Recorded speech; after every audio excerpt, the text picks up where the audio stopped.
Alan is a 30-year-old hardcore gamer who hasn't seen sunlight in weeks at this point, but who could blame him? He just finished playing a no-hit run on both Sekiro and Dark Souls at the same time. However, now that he's done with that, he needs a new game to play so he doesn't get bored. GTA 6 still isn't out yet, so he starts searching online for another game to play in the meantime, and that's when he comes across a game that never ends. Normally, you'd be concerned about the fact that a game just loaded onto his computer without permission, but he's too captivated to go back now. So he starts scrolling through the settings wheel to set the difficulty. He wants his gaming experience to be as traumatizing as possible, so he turns the difficulty all the way up to hell mode and picks the untested summoner class just to make it even more unpredictable. He then accepts all the terms and conditions without a second thought, but it turns out that there was a clause in there about transporting Alan to another world, so the next thing he knows, he's a newborn baby in the countryside. A year goes by like this, and being a baby isn't as bad as Alan thought it would be. He doesn't have to work or pay any bills, and he has good, loving parents taking care of him. His father's name is Rodin, and his mother is Theresia, and they seem like a lovely couple, but considering the fact that Alan set the game to hell mode, they're likely going to get the Wayne family treatment sooner or later. After Alan is put to bed for the night, he raises his arms and tries all the key phrases he knows in an attempt to open a status screen, because even though he's supposed to be a summoner, he has no idea how the whole summoning thing works. He decides to give it one last try before going to sleep, and this time, something really does appear. But it startles Alan so much that he screams, and his parents come running over to check on him as soon as they hear it, so he is forced to hide the book for now. After making sure Alan is okay, his parents leave his room, and as soon as they are gone, he pulls out his book again. He is so relieved that he finally gets to see his stats after a whole year of trying, and it's around what you would expect for a 1-year-old summoner. His summoning skills are all bottom tier, but the book says they will level up the more he uses them, so Alan decides to give it a try right now. From what he can tell, he's only allowed to summon H-ranked insects and beasts at his current level, but that seems ridiculously weak, so he isn't expecting much. Just then, the book flips to the message section, and Alan finds out that he received a letter from the god of creation of this world. The god basically apologizes for the delay in creating Alan's status book, but since the summoner class was still under development, it took him a whole year to sort through all the necessary paperwork for it. Alan doesn't really care about the apology, but if the god dev team had to rush to finish the summoner class, then there must be some bugs left in there for him to exploit, so he's eager to test it out. He wants to summon an insect first, but he soon realizes that he doesn't actually know how to activate his summoning ability. Normally, he would check the subreddit or watch a tutorial for these kinds of problems, but he doesn't have any internet here, so he's going to have to figure it out on his own. He thinks about it for a few minutes and eventually realizes that he needs to create an insect skill card first, so he gives it a try, and it works perfectly. Now he can finally summon his insect, but before he could do so, his mother comes to check on him again, so Alan is forced to pretend that he's asleep again. The next morning, once his parents are busy with their daily duties, Alan opens his grimoire and finally summons the grasshopper. The room fills with tons of bright lights, and at first, Alan is mesmerized by how pretty it looks, but then a giant grasshopper flies into his face and he freaks out. He eventually realizes that this is the grasshopper he summoned, so he tries to give it instructions. But it turns out that even though it's a summon, it still only has grasshopper intelligence, so it can't understand a word he's saying. On the bright side, Alan finds out that summoning the grasshopper gave him a boost to his agility and endurance stats, and he's really happy about that, but all his celebrating gets his mother's attention, and once she finds the giant grasshopper on the floor, she immediately squishes it. Over the next few days, Alan tinkers with the insect summoning ability, but he's tired of that now, so he decides to try out the beast summon next. He summons a mouse, and once again the book sends it flying straight at his face, but Alan was expecting it this time, so he's not as startled. The mouse comes with its own set of buffs, but it's still pretty dumb, so Alan can't really talk to it. That said, one of its abilities is called Scurry, and whenever Alan tells the mouse to use it, it does so without fail. That said, this mouse's ability is downright useless, so Alan figures he will need to level up his abilities in order to summon some of the more powerful creatures out there. His grimoire says he's allowed to stock up to 10 summoning cards at once, and fortunately, the buffs for each summon stack as well. So if he stacks 10 mouse summon cards, his attack and HP go up by 10. This already makes him stronger than any regular baby, but he's going to have to level up his skills if he wants to become truly overpowered. Normally, this wouldn't be hard to do, but remember how Alan selected Hell mode because he thought the difficulty would be fun? Well, leveling up now requires 100 times the normal amount of experience, so he's going to be stuck grinding for a long time. Just then, Rodden returns from a long day of hunting, and he's completely covered in blood, but it's okay because it's not his blood. He explains that he just hunted a great boar with the other men from the village, and Alan seems really interested, so Rodden asks him if he would like to come see it. Alan excitedly agrees, so Rodden hoists him onto his neck and starts taking him towards the kill site. This is Alan's first time actually getting to see the outside world, so he's enjoying all the new sights, but it took a lot longer to get to the boar than he thought it would, so he ended up falling asleep in Rodden's arms. Once they arrive at the kill site, Rodden wakes Alan up to show him the boar, and Alan is stunned because this thing is absolutely massive, and I'm not even sure how Rodden managed to take it down in the first place. A few moments later, the villagers nearby notice that Rodden has come back, so they all start cheering for him because he is today's MVP. Alan asks if a great boar is really that strong, so Gerda explains that it is a C-ranked monster, and it usually takes at least 20 men to take one down, so they are pretty tough. This info is really useful to Alan because it gives him a solid benchmark on the strength gap between ranks, but before he can even think about summoning any high-ranked monster, Alan is going to have to start grinding XP to level up. 10 months of intense grinding later, Alan has finally risen to a level 2 summoner, and the bump comes with great perks like an all-around boost to his stats, as well as the ability to summon G-rank creatures and fuse them. But doing so requires a lot of MP, so Alan hurriedly eats his dinner to recover some mana and heads back to his room to try it out. Unfortunately, when he opens his grimoire, it tells him he still doesn't have enough mana to fuse any summons because his max MP is too low, so it looks like he's going to need to do even more grinding before he can try anything new. By the time Alan is 3 years old, he has finally raised his MP stats high enough to use his level 2 skill, and with the fusion section, he is able to create a G-rank bird which he names Chappie. Chappie's main skill is Voice Mimic, and it can basically copy any voice perfectly, making it perfect for distracting enemies. Alan was also able to summon a frog and a mole, and the frog's only ability is to jump up and down while flashing as a distraction, but the mole is a lot more active and can dig a giant hole in a matter of seconds. The G-rank monster skills are a lot more useful than the H ranks, so Alan is finally starting to enjoy the gaming experience in this world, but it's still going to take a long time before he's strong enough to actually fight anything. And speaking of fighting, Gerda's daughter, Krina, comes looking for Alan because she wants to play with him. Krina's idea of playing is challenging him to a duel, and normally, this wouldn't be a problem, but she's way too strong for Alan to keep up with.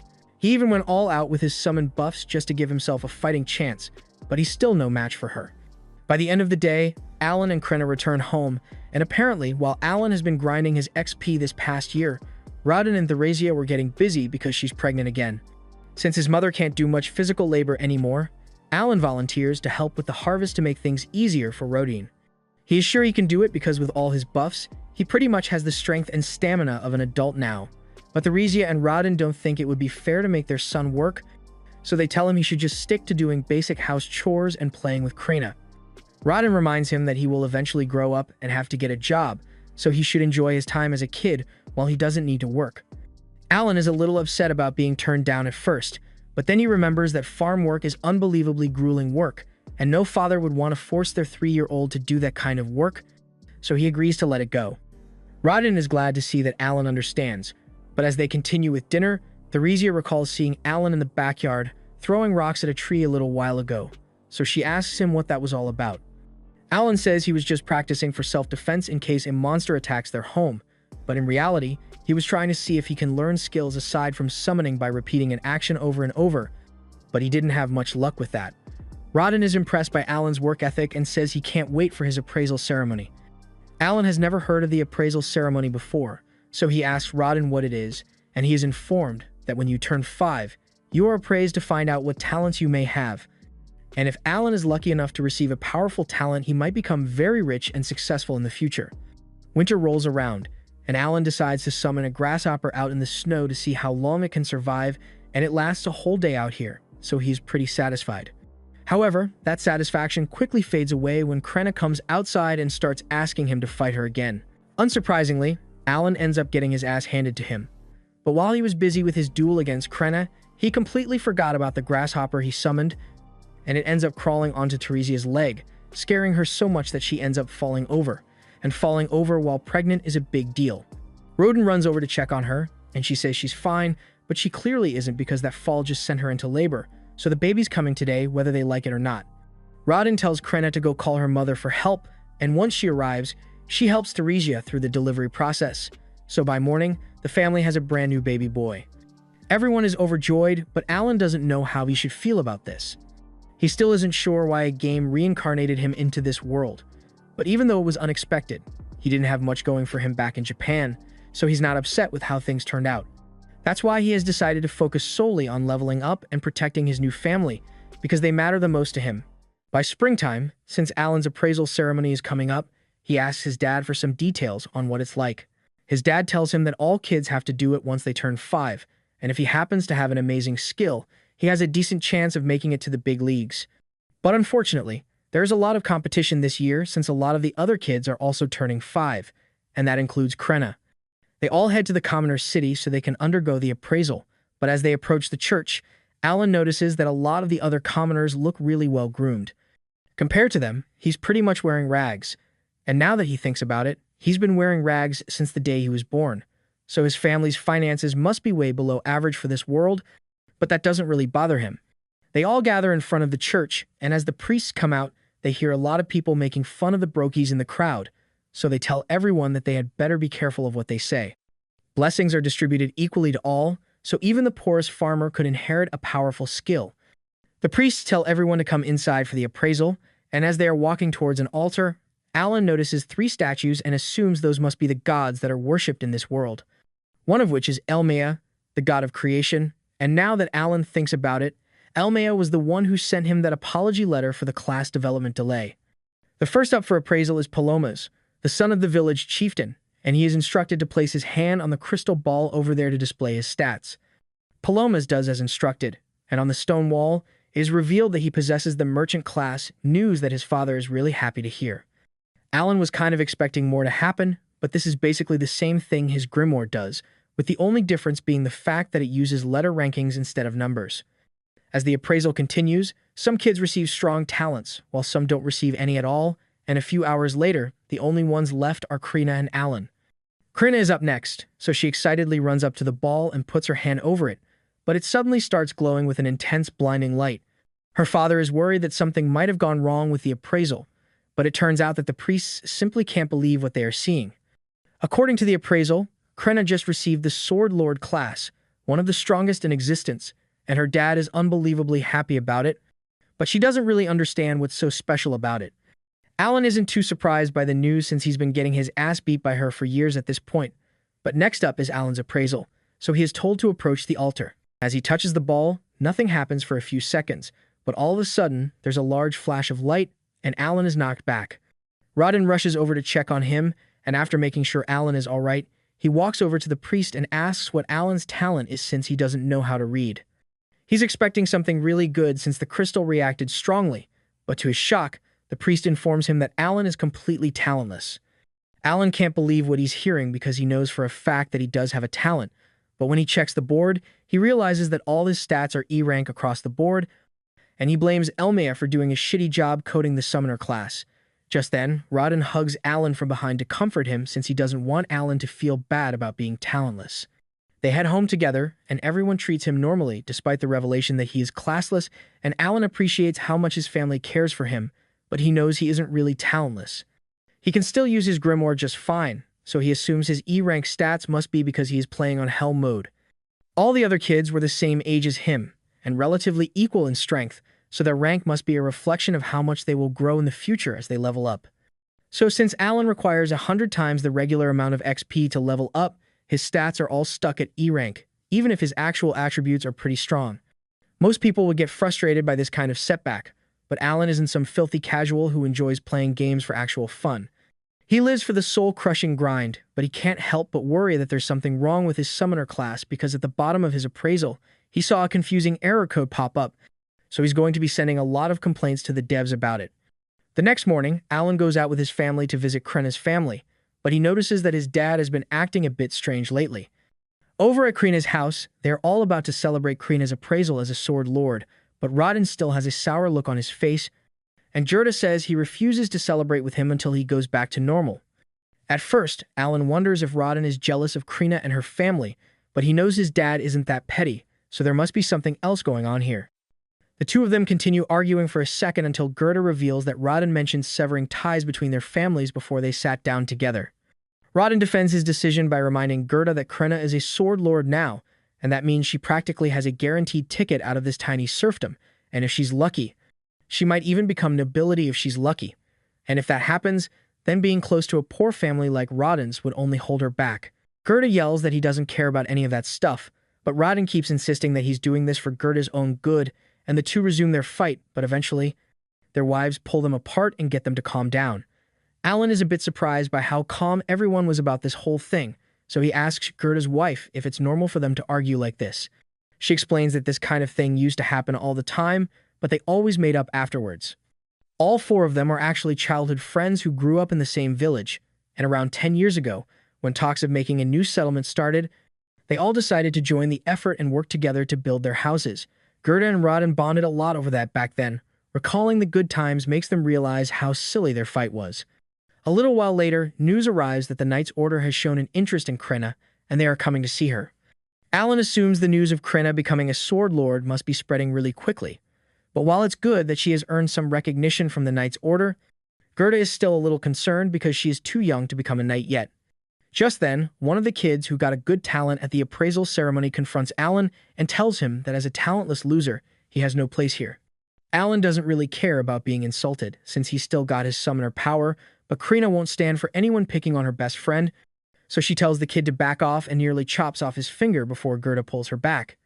Just then, the chief announces that the Knight's Order has finally arrived, and everyone is thrilled since they rarely get to see the knights in person. The chief calls for Gerda and Krenna to come introduce themselves to the knight captain. Krenna is unbelievably excited because she has always wanted to become a knight, so getting to meet the knight captain must be a dream come true for her. Alan wonders if the knights are going to take Krenna to the capital to train her, but before the knight captain could say anything, Gerda speaks up and says he can't let Krenna go because she's still too young. The captain says that age doesn't matter because if she's a sword lord, then her skills would be more than enough to get her through the training, so there should be no problem. Unless, of course, they were lying about Krenna being a sword saint just to trick the Knight's Order. Gerda assures the captain that he isn't lying, but it's already too late because the captain has decided to put Krenna to the test. He orders his vice captain to prepare to have a duel with this 5-year-old, and without a second thought, the vice captain agrees. Gerda tries to get the knight captain to reconsider since he doesn't want to put Krenna's life at risk, but he is told that if she doesn't fight, then it will serve as proof that she lied about her class, and she, along with her entire family, will be executed. The knights then bring out a sword for her to use, and most children would be terrified by this point, but Krenna is so battle-hungry that the second she realizes that she gets to use an actual sword, she says she is willing to accept the duel. Everyone gets into position for the duel, and Leibrand faces off against Krenna. So as the match begins, Krenna charges at Leibrand with full force. Your eyes do not deceive you. She's swinging a sword that's twice her height like it's nothing, and she's actually giving Leibrand a run for his money, but he is still keeping her at bay relatively easily. The knight captain seems unimpressed by Krenna's skills so far, but as the fight goes on, she manages to block one of Leibrand's strikes and prepares to retaliate. However, Leibrand punts her across the street and into one of the walls. Gerda is enraged by the way his daughter is being treated, but before he could do anything about it, he is pushed to the floor by the knights, along with Alan and Rodin when they try to interfere. Alan thinks this is completely unfair, because whether Krenna is a sword lord or not, an adult is bound to have more battle experience than her. However, all of a sudden, Krenna gets back on her feet, and she's got a menacing aura surrounding her. Without saying a word, she launches another all-out attack with laser focus, and this time, she is completely overwhelming Leibrand, so much so that she eventually slices his sword in half and nearly takes his head off with it. Krenna is disappointed that the fight is over already, but she had a lot of fun, so she thanks Leibrand for playing with her and walks off, leaving him with the knowledge that he just lost to a 5-year-old. Gerda is relieved that Krenna managed to survive and starts praising her for doing a good job, but then the knight captain approaches, and Gerda becomes defensive because he doesn't want him anywhere near his daughter. The knight captain now acknowledges that Krenna is indeed a sword lord, and he apologizes for forcing her to fight in a duel. He says he would like to discuss her future with him, but Gerda firmly refuses. The captain says he can bring his friends with him to the meeting if it would make him feel better, and that would make Gerda feel a little safer, so he agrees. They all gather at the chief's house for lunch, and Zenov once again apologizes for the way he acted earlier. He explains that he was sent here by the baron of this territory to determine whether there truly was a sword lord in this village, and the results are undeniable. Xenov mentions that 3 years ago, there was a sword saint born to the family of a count, but this strikes Alan as weird since he knows for a fact that sword saints can only be born from low social statuses according to the game's design, so that one must have been a fake. Said sword lord went on to serve the royal family, but failed to meet expectations there, and upon reappraisal, it was discovered that they were actually an ordinary swordsman pretending to be a sword lord. It was also later discovered that several nobles were greatly exaggerating their abilities, so the kingdom had to establish a zero-tolerance policy for falsified talent results. That said, he is still truly sorry for putting Krenna through such a harsh trial. He tells Gerda that he doesn't need to worry about them taking Krenna away from him because they won't do that. They want her to continue her training at home, and when she turns 12, if she wants, she can attend the academy to become a knight. 2 years of training later, Alan finally unlocks level 3 of his grimoire, and he is really excited about it. The level up grants him the enhanced skill, which means he can strengthen his summons now, and he can also hold 30 F-rank ones at once now, so the buffs he can stack are going to be amazing. He plans to experiment with it later, but for now, he's got to head back inside for dinner. As for updates on Alan's family, his little brother is turning 2, and his mom is pregnant again, so he's getting another little brother or sister. His parents start thinking of a name for the new kid, and at that moment, Alan happens to receive a message from the god of creation, Elmia, so he unconsciously says his name out loud. His parents misunderstand and assume Alan is suggesting they should name the baby after the god of creation, which is a big no-no in this world, and Alan can't really explain why he said it. So he quickly changes the subject and mentions how Gerda's scars seem to have completely vanished recently. Gerda explains that it's because he passed the trial of the gods earlier today while fighting a boar, but Alan has never heard of such a thing before, so he asks what it means, and Gerda explains that every once in a while, after a battle, you feel your body being refreshed and all your wounds being healed, and Alan assumes it must be the effects of leveling up in this world. Gerda is a strong warrior, so he must level up quite often, but as for Alan, even though his grimoire is level 3, his body is still only level 1 because he hasn't fought any monsters yet, and if he wants to grow stronger, then he's going to have to engage in battle. However, that's easier said than done, because he isn't allowed to leave the village without permission. The only exception to that rule would be hunting expeditions, but the second Alan tries to bring up the idea of joining the next hunt, his father turns him down because he doesn't want Alan putting himself in danger. That night, once everyone else is asleep, Alan opens his grimoire to read the message he got from Elmia, and he already has a good idea of what it's about since he left a strongly worded complaint after the appraisal ceremony. Long story short, Elmia apologizes for the technical bug that made Alan appear talentless during the appraisal, but it has been fixed now, so the next time he gets appraised, his summoner class will show up. It also explains that all of Alan's ranks show up as E rank because of his Hell mode difficulty, but in reality, he is a lot stronger than E rank, so a separate stat section has been added for him. Alan takes a look at his new stat sheet, and it's a lot better than he thought it would be. He's got a bunch of S and A rank stats, which is about the same as what Krenna got, so he is satisfied with the results of all his efforts. Now that he's done with that, he decides to begin experimenting with his new abilities, and the first thing he wants to try is the enhanced skill, so he summons a grasshopper card and uses the skill. The effects of the skill boost the stats of the grasshopper directly, but it doesn't affect the buffs granted to Alan by extension. He decides to summon the grasshopper to see what a boosted summon looks like in person, and as it appears, it glows for a few seconds to indicate that it has been boosted. Aside from that, not much else is different, but before Alan could test out anything else, his mother suddenly comes in to check on him, and as soon as she spots the grasshopper, she freaks out and squishes it. The next morning, Gerda gets ready to go hunting, and while he's gone, Alan heads to the backyard to do a little more testing with his grimoire.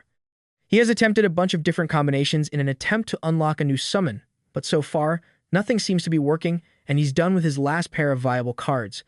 Fortunately, this time, the fusion is successful, and he receives a new card, but he's not sure it's going to be useful, since its description says grass. On the bright side, it looks like the grass summon grants him an MP buff, so he can use it to increase the number of summons he can perform throughout the day. He then summons the grass card to find out what it's like, and an apple creature pops out, which leaves him even more confused than he was before. The apple doesn't have any combat skills, but it does possess a skill called Aroma, so Alan asks it to demonstrate, and it suddenly sinks into the ground before sprouting a stem. The stem does indeed have a wonderful aroma, but just then, Alan's mom comes to check on him again, and he tries to get the apple to hide itself, but it doesn't seem to be listening, so she ends up spotting the stem. Fortunately, she thinks it's just a regular stem, so she doesn't suspect anything, but Alan is still going to need to run a bunch of tests on this thing to figure out how it works. Later on in the day, Alan is training with Krena as usually, and even with the extra buffs from his level up, he is still no match for her strength. But Krena does notice that Alan has gotten a lot tougher. He is surprised to hear that, so he takes a look at his stats and realizes that his sword mastery stat is already at level 3 thanks to all the training he does with Krena, and he is really happy that his skill is improving. Now that he thinks about it, he also recently got a dog summon that has a bite attack, and he would love to try it out, but he doesn't think it would be fair to use it on Krena. After that, Alan spends the rest of the day throwing rocks at the tree in the backyard in hopes of awakening a new skill or something. But it hasn't been going well so far, so he's starting to feel like this is a huge waste of time. He also hasn't had a chance to do any other training since he has to look after his brother most of the time. Mash tells Alan that he's bored of throwing rocks at the tree, so Alan apologizes and says they can do something else after he gets a few more reps in. While Alan is preparing for his final tosses, Mash suddenly notices a bunch of saplings growing next to the house, and he is amazed since he doesn't recall seeing them there yesterday. Those saplings are the results of Alan activating a ton of apple summons at once for the MP buff, and thanks to the buff, he is able to fully restore his MP in 5 hours instead of the usual 6, so he can use over 15% more mana per day now. By nightfall, everyone gathers for dinner as usual, but Gerda isn't back from his hunt yet, which is really odd. Especially since they didn't intend to go deep into the forest today. Teresia is obviously worried, but she's trying to stay optimistic about the situation. However, all optimism goes out with Window and on CD. She hears the sounds of the panicked hunters carrying Rodden's body back home. Rodden was apparently injured during the hunt today, and just by looking at him, it's clear that he's lucky to be alive. He got hit by one of the boar's fangs in the gut, and while the other hunters managed to cauterize the wound to keep him alive, he's still on the verge of death. The only reason he even managed to last this long was thanks to the healing herb they gave him on the way here. Teresia is surprised to hear this since healing herb is really expensive, and she doesn't understand how they managed to get their hands on some. So Gerda explains that when the Knight Captain apologized for the way he treated them, part of the apology was a bag of gold coins, which is what they used to buy the herbs, but it wasn't enough to completely heal Rodden. The other hunters all start yelling about how this whole thing is those commoners' fault, but all the noise wakes Mash up and makes him start crying. So Alan takes him back to bed, and the rest of the hunters decide to leave, to give the family some peace and quiet for now. Once everyone has calmed down, Alan asks about what happened and if a commoner is really to blame for it all. Gerda explains that a few days ago, he and Rodden were summoned by the village chief and told that they should allow the commoners to join them on their next hunt. Boar meat is a valuable commodity, and while most of it has to go to the Baron, the rest is split amongst the people involved in the hunt. They sometimes trade it for other goods, but aside from that, it's difficult to get any decent boat meat unless you hunt for it yourself. Despite this, no commoners have ever volunteered to be part of the hunts, and it's because it's an extremely dangerous task. There are casualties every year, and even more injuries, so for commoners usually avoid getting involved. But since Rodden recently became famous as a legendary hunter, many commoners got the impression that as long as Rodden was around, they could just let him handle dealing with the boar while they reaped the benefits afterwards, so they asked the chief to include them in the hunts. Rodden and Gerda were against the idea, but they couldn't refuse an order from the chief, so they were forced to let the commoners join, and it went just as bad as they thought it would. During training sessions, all the commoners were slacking off, and when the time finally came for the hunt, the moment they actually came face to face with a boar, they all got scared and dropped their weapons as they ran away. This completely broke up the hunting party's formation, but as if that wasn't bad enough on its own, one of the commoners fell over while the boar was chasing him, so Rodden instinctively stepped in to protect him, but he got skewered in the stomach as a result. The others eventually managed to slay the boar, so Gerda says he will bring the share of meat meant for Rodden by tomorrow, but there's not much else he can do to help. And Alan feels like a total loser because up till now, he had been focusing on only leveling himself up instead of actually helping his family. By the next morning, Rodden regains consciousness, and everyone is happy that he is alive, but Alan is still deep in thought. He had been treating this world like a game this entire time, but to the people that live here, this isn't a game. It's their reality, and they have to struggle to survive, so the least he could do is use his power to help them. A little while later, Gerda returns with Rodden's share of the meat as promised, and he is relieved to see that Rodden is awake, but he's still in terrible shape, so he's probably not going to be able to hunt anymore to prepare for winter. Gerda offers to share his stockpile with Rodden and his family to help, and Rodden appreciates it, but all of a sudden, Alan speaks up and tells everyone that he wants to take over for Rodden. They can all tell that he's serious about it, so there are no objections, and later that morning, he gets to work by fetching some water from the well. The other men there warn him not to overdo it since that much water would be difficult for a child, but Alan is easily able to carry it home. Till now, he had been hiding the effects of his stat buffs, but with everyone already focusing their attention on Krenna since she's an upcoming hero, it should be fine for him to stand out a bit. After he's done fetching water, he heads out into the fields with Gerda to harvest the potatoes. Gerda demonstrates the best method to pull the potatoes out of the ground, and he assumes Alan is going to struggle with it. But to his surprise, Alan is able to do it one-handed. He harvests 3 baskets of potatoes in no time, but after all that work, he realizes that more than half of these have to be given away to the Baron, and that's really unfair. He's trying to figure out how to get more food for his family, but all of a sudden, the chief shows up, and he's here to apologize to Rodden. It was partially his fault that Rodden ended up like this, so he wanted to make things right, and he also brought the guy who caused the accident to apologize as well. The guy doesn't seem like a bad person. He was just too scared to think straight back then, and he accepts full responsibility for the situation.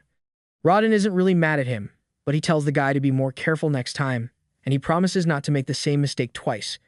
Later on, Alan heads out into the fields and clears out a wide area because he came up with an idea. He summons a bunch of frogs and has them use their provoke skills to lure out some potential prey. However, instead of the few ducks that he was expecting, he actually ends up attracting a monster bird. At first, he thinks it's best to run away while he still can, but then he realizes that it would really help his family if he defeated the bird. Plus, he's got a bunch of stats boosts, so he thinks he should be strong enough to handle it and ends up deciding to attack. He runs in and whacks the bird across the head while it's not looking, and then he summons several dogs to attack it all at once. The dogs are doing a fair bit of damage, but unfortunately, the bird is too strong for them, so it takes them out, one after the other. It then goes after Alan, and since his summons have all been defeated, he has lost the majority of his buffs as well, so he is in serious danger here. He needs to act quickly if he doesn't want to end up as bird food, so when he gets the chance, he summons 2 leeches that start sucking on the bird's neck. Alan had never really tested them out before this, but thankfully, as expected, they seem to have an energy drain ability, so they can weaken the bird enough for him to stand a chance. Once they gets himself free, Alan summons even more leeches and wolves, and with their combined efforts, he is finally able to deal the finishing blow and defeat the monster. Alan can hardly believe it since this is his first kill, but his grimoire confirms that the bird is indeed dead, and he even received 100 XP as a reward. Later that day, Alan returns home with the bird, and his entire family is left speechless because they can't believe he actually managed to kill something like that. Alan tells them he just happened to catch it off guard while it was distracted, which is mostly true, but he did leave out the part about his summons. Gerda starts inspecting the bird's corpse because he is wondering how Alan managed to beat it with just a wooden sword and some rocks, but then he notices some bite marks on the bird and asks Alan about them. Alan makes up an excuse and says he was fighting on instinct, so he had to do whatever was necessary. And Gerda begins picturing Alan biting down on the bird for dear life. But regardless of how he pulled it off, it's still an impressive feat, so he congratulates him on a job well done. He even offers to help Alan bleed and dry the meat, since this is his first time. So they head over to the rack together. The Aldebaran weighs around 60 kilograms, but once it has been bled dry, it drops to around 20 kilos, and only around half of the bird's meat is actually edible. That said, the wings do fetch a pretty penny, and it does come with a magic stone, but at the end of the day, they still have to fork most of it up to the higher-ups. Alan thinks the whole 60% tax on all food thing is really unfair, and Gerda agrees with him, but there's nothing they can do about it. At least that would normally be the case, but since Alan's situation is a bit unique, they might be able to negotiate the chief into letting them keep more than usual. A little while later, both Alan and Gerda head to the chief's office to tell him about the bird Alan caught, and the chief is very pleased. But then Gerda suggests that Alan should only hand over the wings as tax and keep the rest for himself. This catches the chief off guard, and he tries to explain that they can't do that because the Baron has requested more food than usual this year. But then Gerda reminds the chief that the only reason Alan was forced to go out and hunt was because of his unreasonable demand that led to Rodden getting injured. At this rate, Alan's family might actually starve since they barely have enough to eat, and to really sell the story, Alan acts like he's going to faint from hunger on the spot. The chief feels really guilty, but he's still hesitant to cut Alan's taxes, so to sweeten the deal a little, Gerda offers to throw in the bird's magic stone.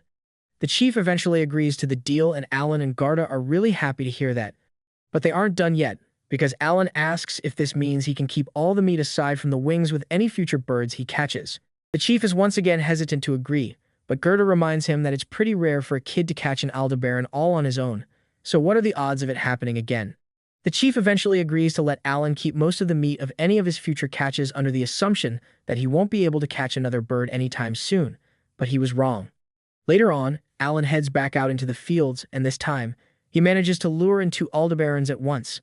By now, he has gotten the strategy down pat, so he sends out the leeches first to weaken the birds, and after that, he throws some rocks at their heads to disorient them. Next, he orders his wolves to attack with full force, and after they've whittled down the birds' health, he whacks them over the head with his sword to finish them off. Alan has been going on hunts every 3 days for a while now, but this is the first time he has ever managed to succeed without losing a single one of his summons, so he's really pleased with himself. And to make it even better, he has finally gained enough XP to go up to level 2. He excitedly opens his status screen so he can see how much his stats went up, and it looks like he got a 60% boost to his stats, which is a little less than what he was expecting. But it's still a huge increase, so he's happy regardless. It took him 6 years to go up 1 level, but now that it has finally happened, he thinks it's about time that he lets his family know the truth about him. A little while later, he returns home with both of the birds, and his father is amazed that he managed to catch 2 of them at once. But he also notices that there's something different about Alan today. However, Alan still has a bunch of other things to do, including his sparring session with Krenna, so he leaves before Rodden gets a chance to say much. After today's haul, Alan has officially captured 10 birds total, so his family should be able to use that to make it through the winter. He would like to keep hunting birds to see if he can make it to level 3, but he doubts he would be able to find that many birds in time. Thanks to his stat boost, Alan can keep up with Krenna a lot easier now. But he got distracted by his thoughts for a moment, and that was enough time for her to sneak up from behind and smack him on the head. Later that night, Alan calls a meeting with his family, and once they are all present, he informs them that he isn't actually talentless. He can't reveal the exact details, but he basically explains that when he was a baby, he received an oracle from the god Elmia, and that means he is smarter and stronger than the average person, but he's also going to have to work 100 times harder than normal to grow stronger. His parents believe him, but they are devastated because it sounds a lot like Alan was cursed, and they aren't wrong, but it was actually self-inflicted when he chose to play on Hell mode. Alan also tells them that the only reason he was appraised as talentless was because his talent was too new to be recognized. His parents are amazed to hear that and ask if this means Alan really does have a talent, but he tells them he doesn't know what it is yet.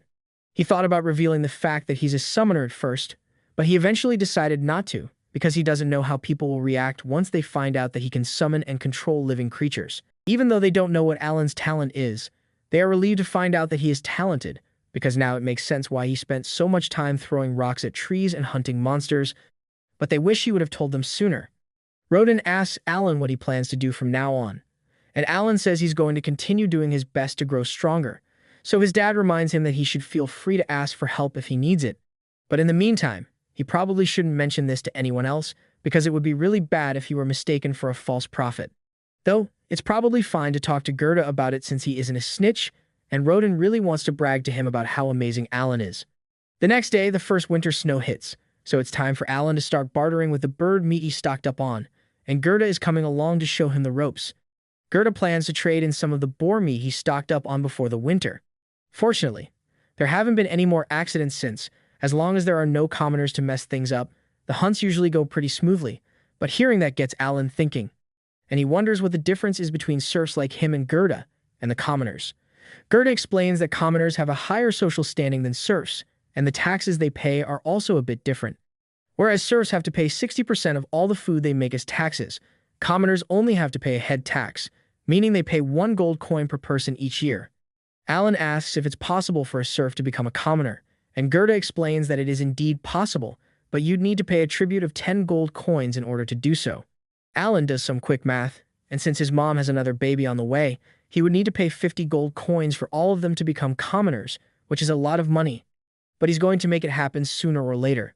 Alan spends the rest of the day shadowing Gerda to learn how much his bird meat is worth in the barter system, and by day 2, he has a decent enough understanding of it to make the trip on his own. A bag of salt costs him around 5 pieces of jerky, and that same bag of salt would be worth 5 silver coins, so 1 piece of meat is worth 1 silver coin. With the currency system, 1 gold coin is worth around 100 silver coins, So if Alan wants to save up 50 gold coins for his family, then he is going to need to hunt for the equivalent of 500 pieces of the Aldebaran meat. That seems like a lot, but Alan is sure he can get it done within a few years. For his next stop, Alan heads to the local potion store and asks if they have any MP recovery potions. The store clerk tells Alan he doesn't sell anything that fancy, so Alan asks if he has any healing herbs in stock instead. Hearing Alan mention the healing herb strikes a nerve with the store clerk because he got a bad deal last time he sold one. He recalls that a guy named Gerda came in here, begging to buy some healing herb to save his buddy. It usually costs 5 gold coins, but Gerda only had 3 at the time, so he begged the store clerk to give him a discount and promised to pay it back later. Gerda seems so desperate that the clerk decided to help him out, and to his credit, he did come back to pay the balance later, but the clerk was really worried that he might have gotten scammed at the time. Alan knows that his father wouldn't have survived if the clerk hadn't agreed to give Gerda a discount that day, so he thanks him for his kindness and offers him a piece of bird meat as a gift. Later on, Alan is walking through the streets when he spots a weapons shop, and he is surprised that a single weapon can cost as much as 50 gold on its own, but while he's minding his own business, all of a sudden, Dagara comes out of nowhere and picks a fight with him. He tries to assert dominance and convince Alan to become his minion, but Alan isn't going to let that kind of disrespect slide, so he sets his baggage down and pulls out his wooden sword before pointing it at Dagora. Now, he could beat Dogora's ass right now and be done with it, but he wants this to be a fair ass-whooping, so he tells Dogora to go get himself a weapon. Dagora accepts the challenge and runs off to get his club, and he thinks he's got the upper hand, but Alan is a lot more skilled when it comes to combat thanks to his training with Krina, so he easily mops the floor with Dagora. Long story short, by spring, Dagora starts coming over to Alan's house so Alan can train him, but he's still a long way off from being able to compete. Mash has also begun training with Krina, but she's taking it a lot easier on him than she would with Alan since he's still new to combat. While Alan is watching the two of them, Dagora tries to sneak attack him, but Alan's reflexes are too quick for that, so he ends up falling over and hurting his knee in the process. That night, Rodin and Gerda return, and they've got some bad news because they were just in a meeting with the village chief, and he says the Baron wants them to deliver 15 boars instead of the usual 10 this year. He is also demanding that they allow the commoners to hunt with them again this year, but after what happened last time, Rodin and Gerda were wholeheartedly against it. Even so, they can't go against a direct order from the Baron, so they have no choice but to let it happen and hope for the best. Just then, Alan speaks up and tells everyone he has a plan. The reason having commoners join the hunt is a problem is because they are pretty much useless, but he has countless hours of experience in every MMO imaginable, and he is confident he can make even the most hopeless newbie useful to the team, so he asks to be put in charge of training the commoners before the hunts. When the time for the next hunt finally arrives, Rodin takes Alan to meet with the other hunters and tells them that he would like to use one of Alan's hunting strategies for today, but he makes it clear that Alan is just here to watch for the day, so he won't be doing any fighting. Alan already agreed to this arrangement, but he is a little disappointed that his dad won't let him fight since he was looking forward to leveling up, but Rodin wouldn't budge on it, so he might as well just take what he can get. The most important thing for this trip is that they train the newbies enough so they can handle themselves, because he wouldn't want a repeat of what happened last time. Speaking of last time, the guy that was responsible for getting Rodin hurt comes up to him to apologize again, and he tells Rodin that if anything bad happens today, he doesn't need to put himself at risk just to protect him. Rodin tells the kid that all he needs to do is focus on fulfilling his role, and if he can do that, then hopefully nothing will go wrong. With that, the hunt team heads out into the forest to search for their prey, and this is technically the first time Alan has been allowed to leave the village walls to go into the forest, so he is really excited. Once they make it out into the forest, Gerda reminds everyone of the plan and tells them to get into their positions. A few of the newbies act as bait to lure out a boar, and once the boar comes running out of the brush, it is intercepted by Gerda and his squad. After they've successfully stopped the boar, Rodin and the others come running in from the sides and stab it over and over. This is the strategy that Rodin and the others have successfully used to hunt for the past 10 years, but it doesn't work very well with spineless newbies, which is why Alan suggested a little change. While the others will still do most of the work taking the boar down, the newbies will stand off to the side so they don't get in their way, and when the time is right, Alan tells them to go stab the boar along with the others. With the way experience works in this world, they just need to deal a little damage to the boar to receive XP from it, so this should help them level up. The boys do as Alan instructed, and sure enough, as the boar is defeated, they feel a sudden surge of power flow through their bodies, meaning they must have passed the trial of the gods, or in other words, They just leveled up. Alan is really glad that his plan worked as intended, but unfortunately, he didn't get to enjoy any of that free XP since he didn't land any hits on the boar. The next day, Alan is over by the well with a few of the older guys when he hears that one of them has been focusing on butchering meat instead of hunting, since his wife is pregnant and he wants to play it safe. And since that's the case, Alan asks him for a little favor. He leads the man back to his house and shows him the set of Aldebarans that he recently captured. The man is amazed that such a little kid was able to catch so many birds, but Alan explains that he has a bit of a problem.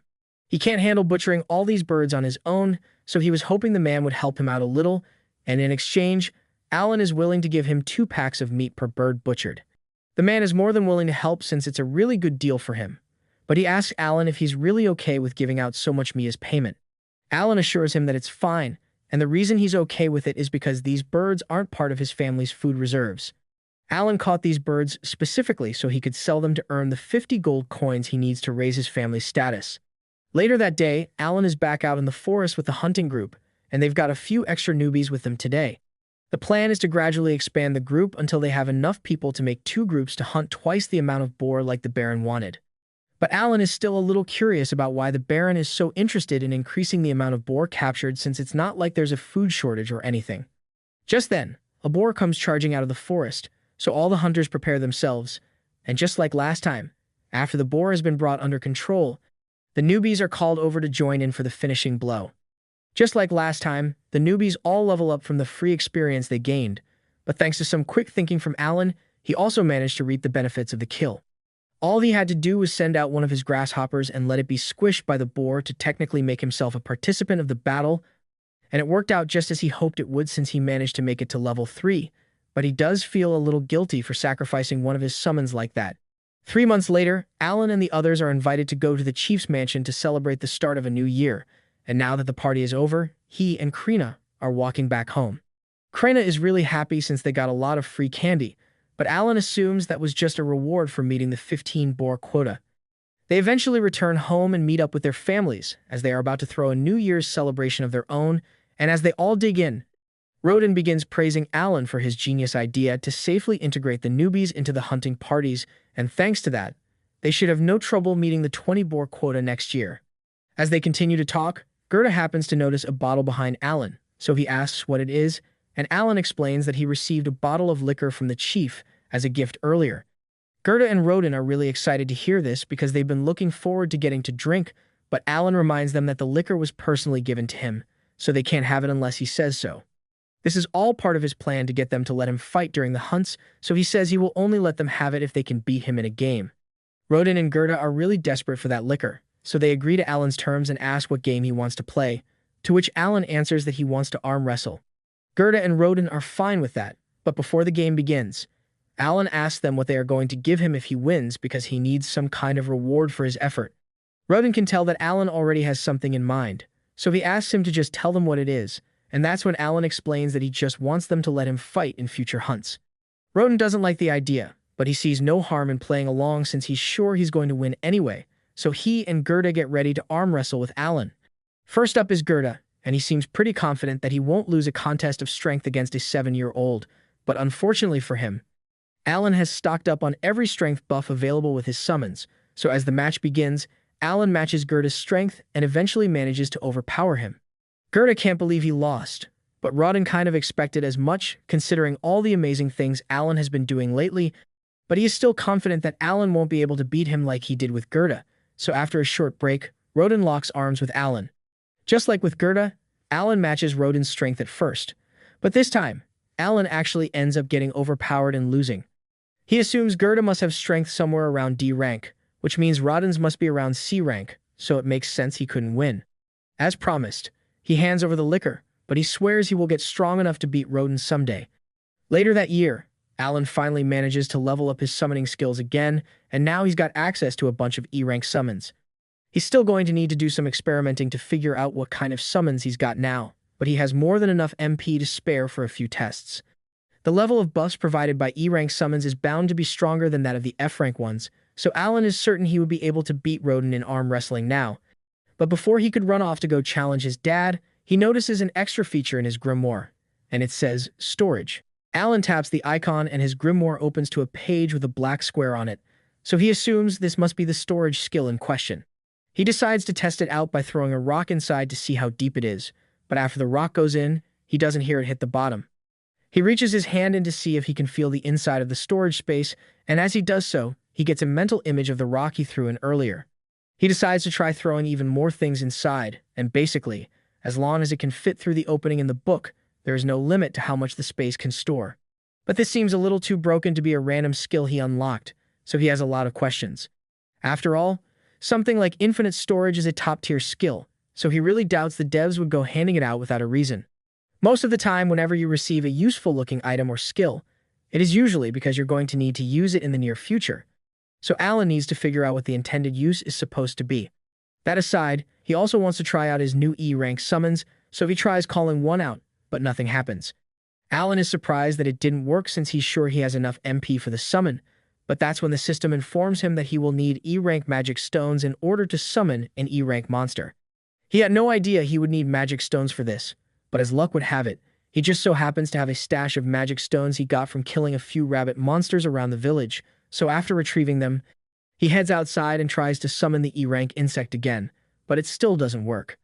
This is when he recalls the storage space and decides to try throwing the magic stones in there to activate the summon, and that seems to do the trick, so Alan is able to summon a beautiful butterfly, although it's a lot bigger than he thought it would be.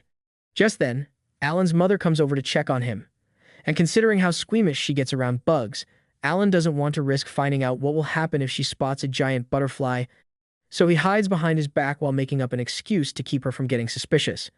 He then decides to head out into the fields to try out his next summon, and it's a good thing he did because the summon turned out to be a saber-toothed tiger, and it's really scary in person. He then tries to fuse the butterfly and the tiger to see what he will get, but nothing really happens.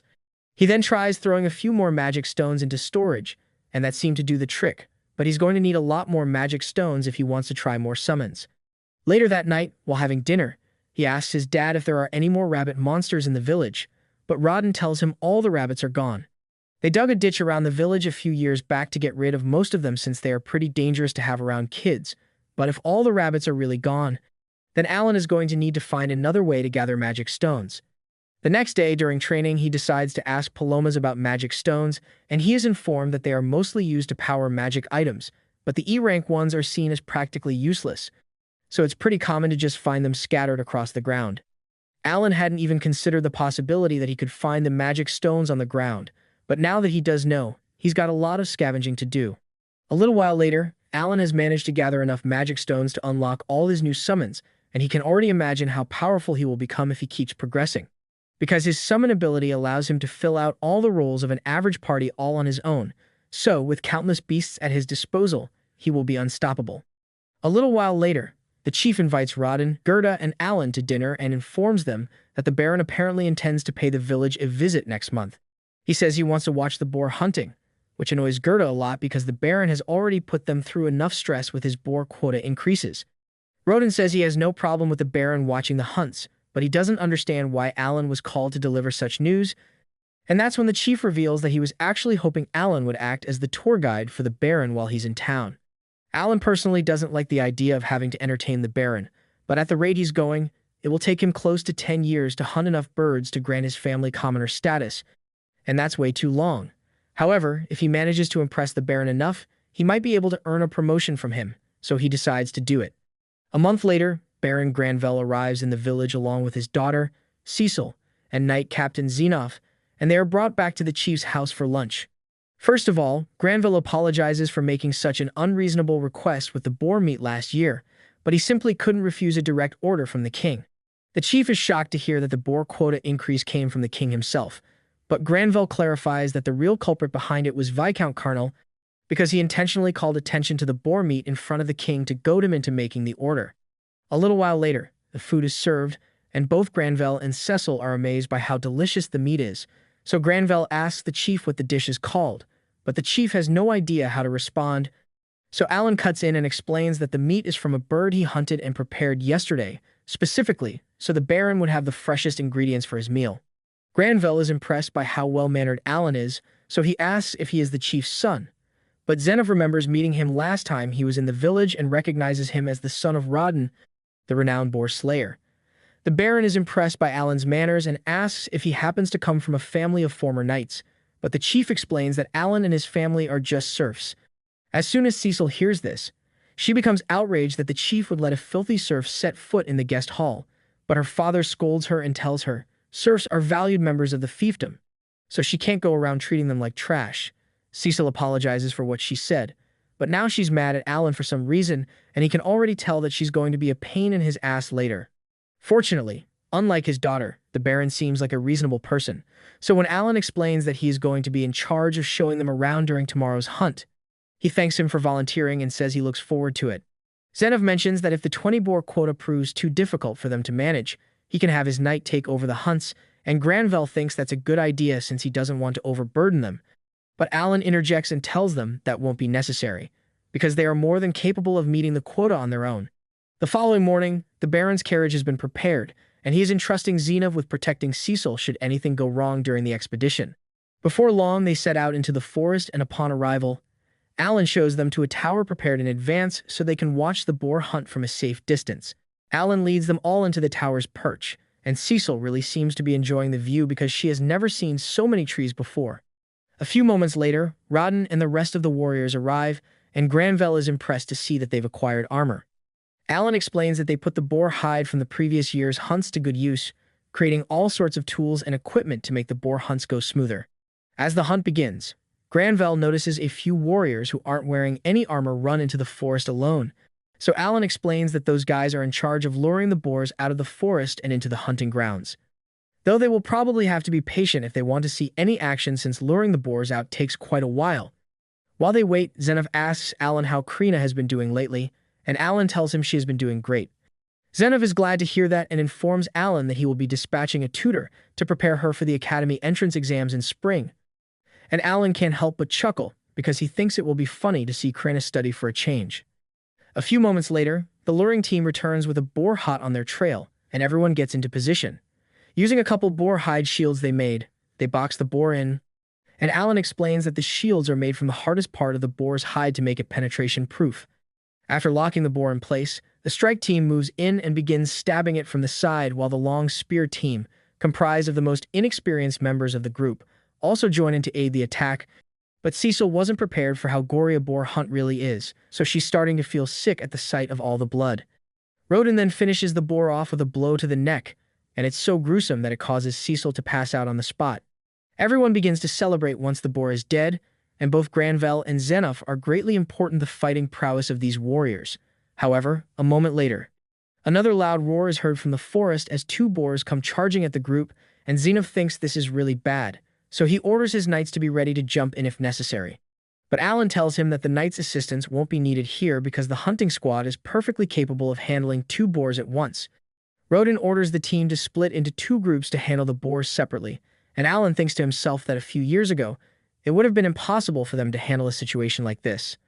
The main reason is because they always had to give away 60% of their hunt as taxes, so instead of making any equipment with the materials gotten from the boars, they were forced to trade everything away to get by. However, with efficient hunting strategy, they've managed to gain more leeway when it comes to their allocation of materials, and with the improved equipment, they are more than capable of handling two at once.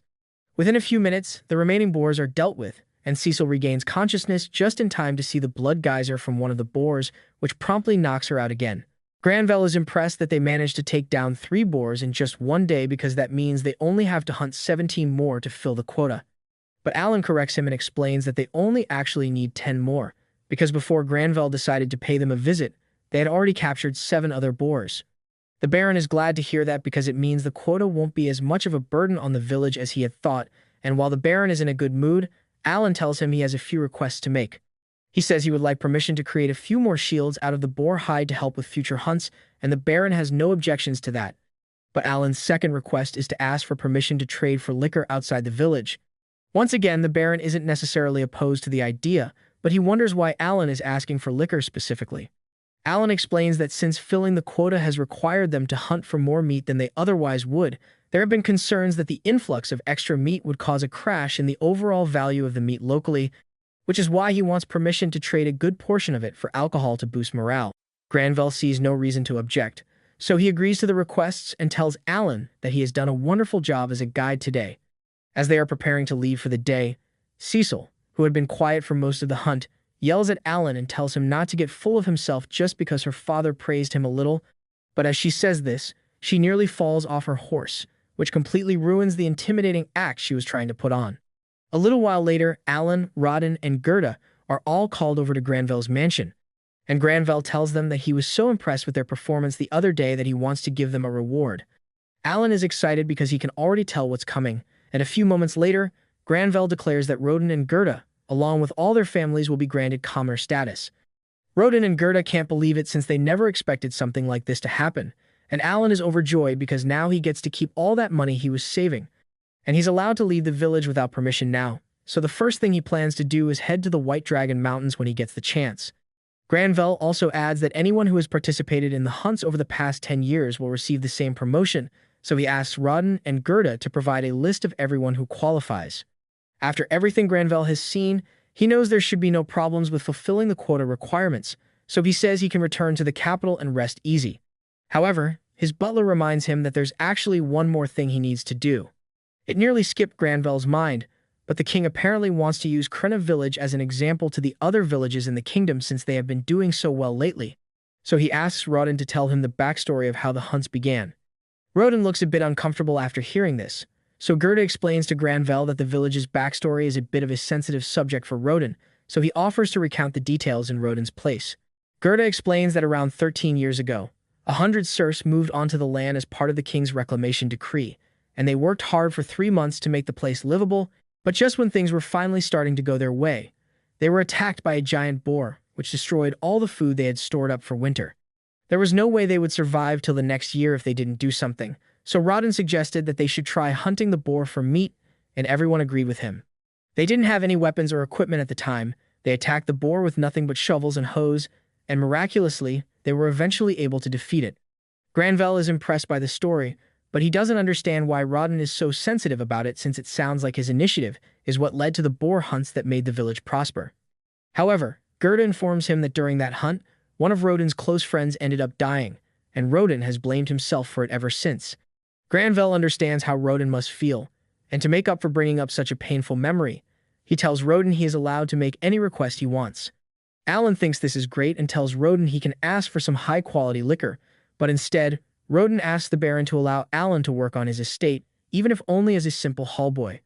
Alan internally freaks out after hearing this, because if he gets employed at the Baron's estate, he will have even less freedom than he already does, so he is hoping the Baron refuses Rodden's request. But to his dismay, Granville actually says Alan is too good to be a mere hallboy, so he will employ him as a fully fledged servant of the estate. Cecil is outraged by this since she can't believe a filthy serf is going to be allowed into the mansion, but her butler reminds her that Alan isn't a serf anymore because he was just promoted to a commoner. Alan really wants to find a way to back out of this, but Finn's Rodden seems really happy about the whole thing, so he would feel bad if he ruined it by turning down the offer now. The next day, Alan gets dressed for his first day as a servant at the Baron's estate, and though his family is happy for him, they are also really sad to see him go.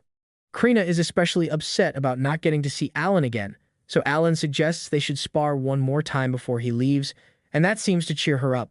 As their battle begins, everyone watches expecting Krena to dominate Alan as usual, but this time, Alan dumped all his stat boosts into agility, and it made him quick enough to keep up with and even outpace Krena despite her being a sword lord.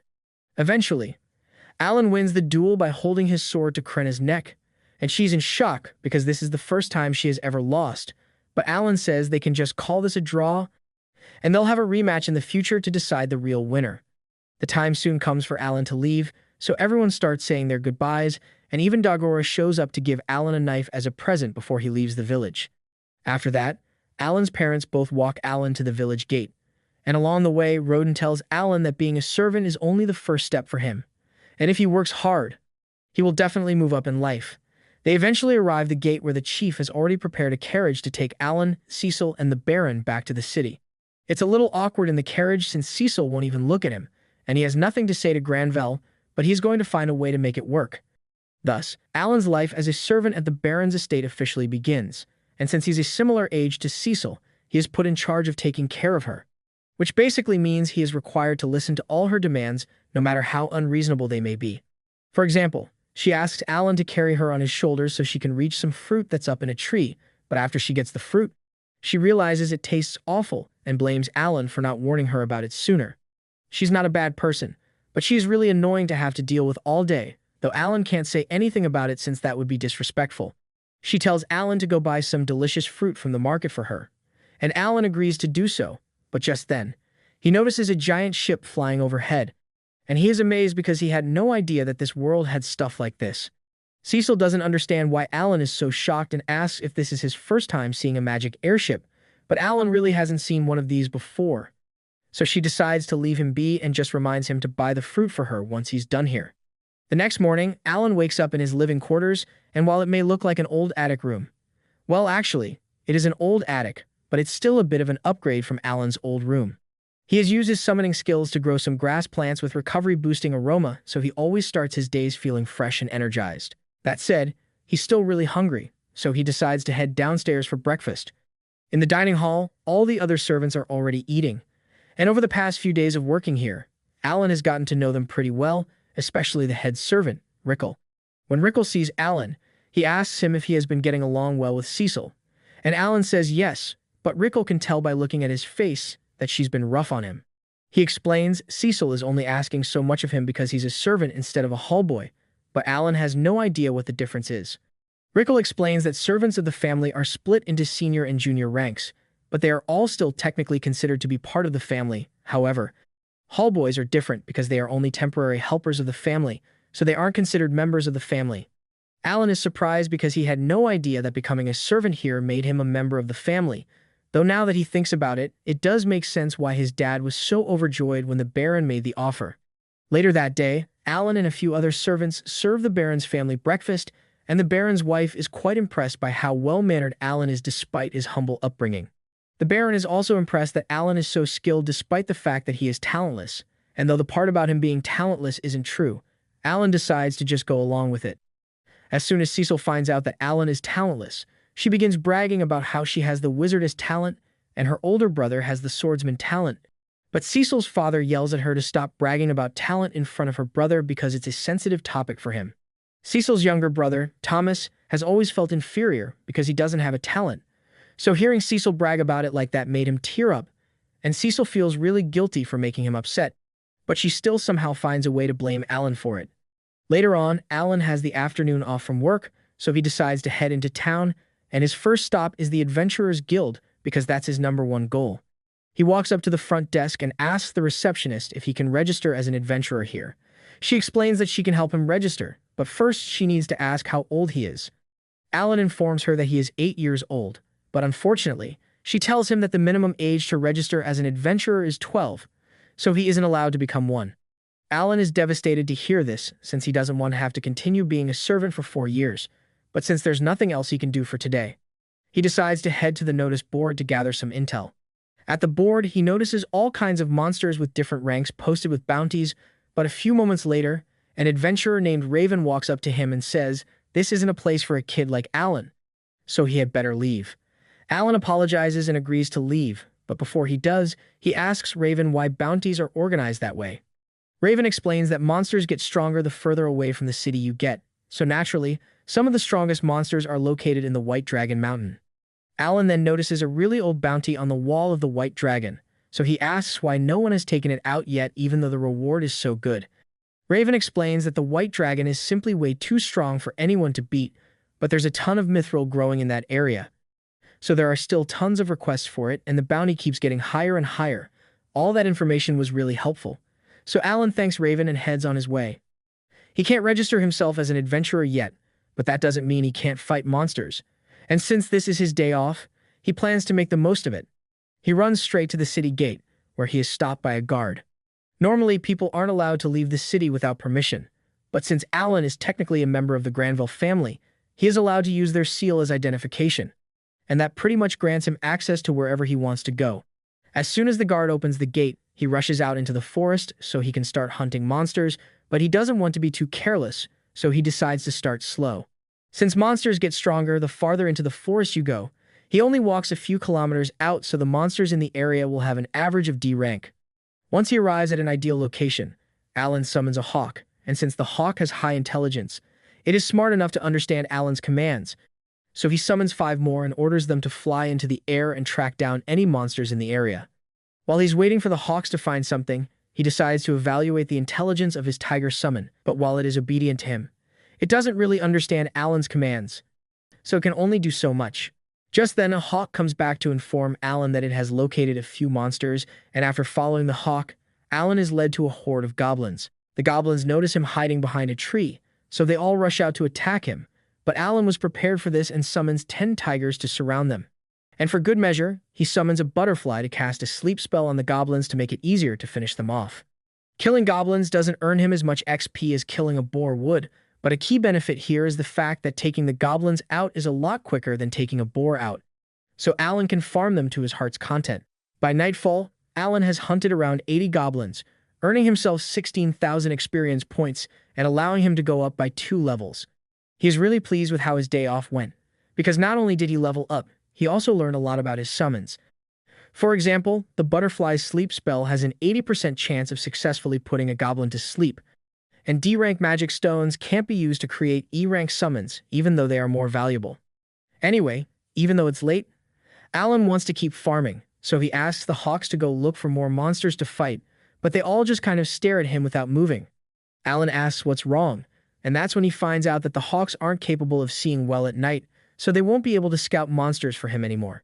That's a huge bummer for Alan since he still wanted to hunt a little more, but he's got bigger problems to deal with right now because he was planning to rely on the hawks to help him find his way back to the city. And if they can't see anything in the dark, then that means he is pretty much lost in the woods, but he can't spend the night out here, so he is forced to stumble through the dark until he eventually makes it back home. A month later, Alan commissions a blacksmith to make 3 metal balls for him since he has been meaning to find a way to make his rock-throwing skill more effective, and these are perfect. So after paying for the balls, he tosses them into his grimoire's storage. Over the past month, Alan has gone hunting 4 times, and thanks to his successful XP farming sessions, his level has risen all the way to 12, so he finally feels like he is making some progress.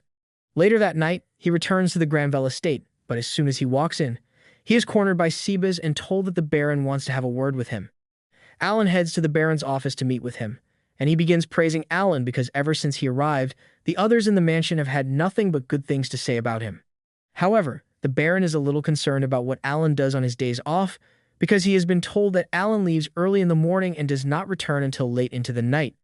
Of course, the Baron tells Alan that he isn't in trouble because he is free to do whatever he wants with his days off, but he just wants to have an idea of what Alan is up to. Alan understands why the Baron would be suspicious of his behavior, so he decides to be completely honest and explains that he has been hunting in the forest on his days off. The Baron asks why Alan is doing it, so Alan explained that as the son of a hunter like Rodin, it is simply natural for him to want to hunt as well. The Baron can't argue with that, so he tells Alan he is free to continue hunting as much as he wants. However, there is one condition. Sebas assumes that Alan must be hunting E-rank rabbits since he doesn't know he is strong enough to handle D-rank goblins, so he tells Alan that he cannot sell the meat he catches to any of the local butchers since it could cause a scandal if it became public knowledge. Instead, Sebas offers to have the estate buy any meat Alan hunts at 1 silver coin per bundle, which is higher than the current market rate. Alan is overjoyed by this news, especially since till now he had just been throwing away all the meat he gathered, so this will give him a chance to earn a little extra money. 6 months later, Alan is out in the forest on one of his weekly hunts, and today he plans to kill at least 100 goblins and a few horned rabbits to bring back to the mansion. Just then, one of his hawks returns, and he assumes this must mean it has found more monsters, but then a moment later, the rest of the hawks return as well, and they all seem to be acting pretty strange, so Alan realizes something must be wrong. He decides to follow the hawks, even though he has no idea where they are leading him. But a moment later, he comes across Raven and his party in deep trouble against a horde of goblins. Raven is already down for the count, and with Rita being the only other fighter on the team, the situation isn't looking good for them, so Alan decides to join in to help. He throws his metal balls at a few of the goblins, but while it does a lot more damage than throwing stones does, it isn't enough to kill them outright, and he only had 3 pieces of ammo, so it wasn't as effective as he had hoped. Normally, he would be able to handle the goblins effortlessly by summoning a few tigers, but he doesn't want to use his powers in front of other people yet, so he is going to have to get his hands dirty. He charges at one of the goblins, and since he is level 12 now, he is a lot stronger than he used to be, so he can easily handle a D-rank goblin on his own without help from his summons. He then proceeds to take out a few more goblins in the time that it takes Rita to kill one, and thanks to him, they are safe, but Raven's life is still in danger here. Rita begs Milsey to hurry up and heal Raven, but unfortunately, Milsey is already out of mana, so she can't use any more healing spells. With his current state, Raven won't survive long enough to make it back to town, so Alan offers to use some of the healing grass he made with his summon, and with it, Raven's wound is completely healed. The others are overjoyed to see Raven wake up, and they all swear that they will repay Alan for the valuable healing herb he used on them. But Alan really doesn't want to draw too much attention to himself, but there is actually something he could use their help with. He tells them that he is currently collecting E-rank magic stones, so if they could gather around 100 for him, that would be a huge help. Raven and the others are surprised that that's all Alan wants since E-rank magic stones are pretty much worthless. But since he insists, Raven promises that they will have the stones ready for Alan by next week, and the two say their goodbyes. A few days later, Alan is back on the job as Cecil's servant, and she is currently having him give her a boost so she can reach a jar of jam. Alan asks her why she's doing this, so she explains to him that she wants to bake some yummy cookies to commemorate her brother Mai-Hai's return, but Alan had no idea that Mai-Hai was returning, and he is so shocked that he loses his balance, causing Cecil to fall over. A while later, the family is having lunch, and Granville is quite impressed by how tasty the meal is. Cecil is glad he likes it because it was made with some of the horned rabbits that Alan hunted. Granville is impressed by Alan's skill, but that much should be expected from the son of a warrior like Rodin. Granville also mentions that Krena village has met the quota of 20 boars for the year, and Alan is glad to hear that. But he never had a doubt in his mind that they would be able to pull it off. Just then, Thomas asks why they haven't gotten to eat any boar meat if the quota was met since it used to be the highlight of their winter meals. They haven't had any this year. Alan is surprised to learn of this, but he assumes it must be because the king is the one who requested the quota increase, so all the boar meat must have been sent to the capital. Thomas asks Alan if he can hunt a white deer for lunch next time, but everyone starts yelling at him to not make such an unreasonable request of Alan, since hunting a white deer is no small feat. However, to their surprise, Alan agrees to do it without hesitation. He has been eager to try a new challenge lately, and he assumes a white deer must be somewhere around C rank, so it should be easy. The next day, Alan heads out into the forest, and after digging a pit in the snow, he proceeds to run into the forest to track down a white deer. Once he finally spots one, he summons 4 frogs to act as bait. Using their provoke skills, the frogs easily grab the deer's attention, causing it to charge at them. But when it was about to hit the frogs, Alan desummoned them and then resummoned them at a different location. This goes on for a bit until Alan eventually leads the deer straight into the hole he dug for it, and now that it is trapped, there's nothing stopping Alan from killing it.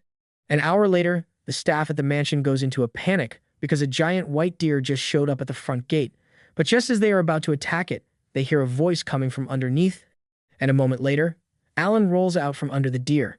Killing it was easy, and it did give him over 2,000 XP, but it was a serious pain in the butt to carry all the way back here by himself.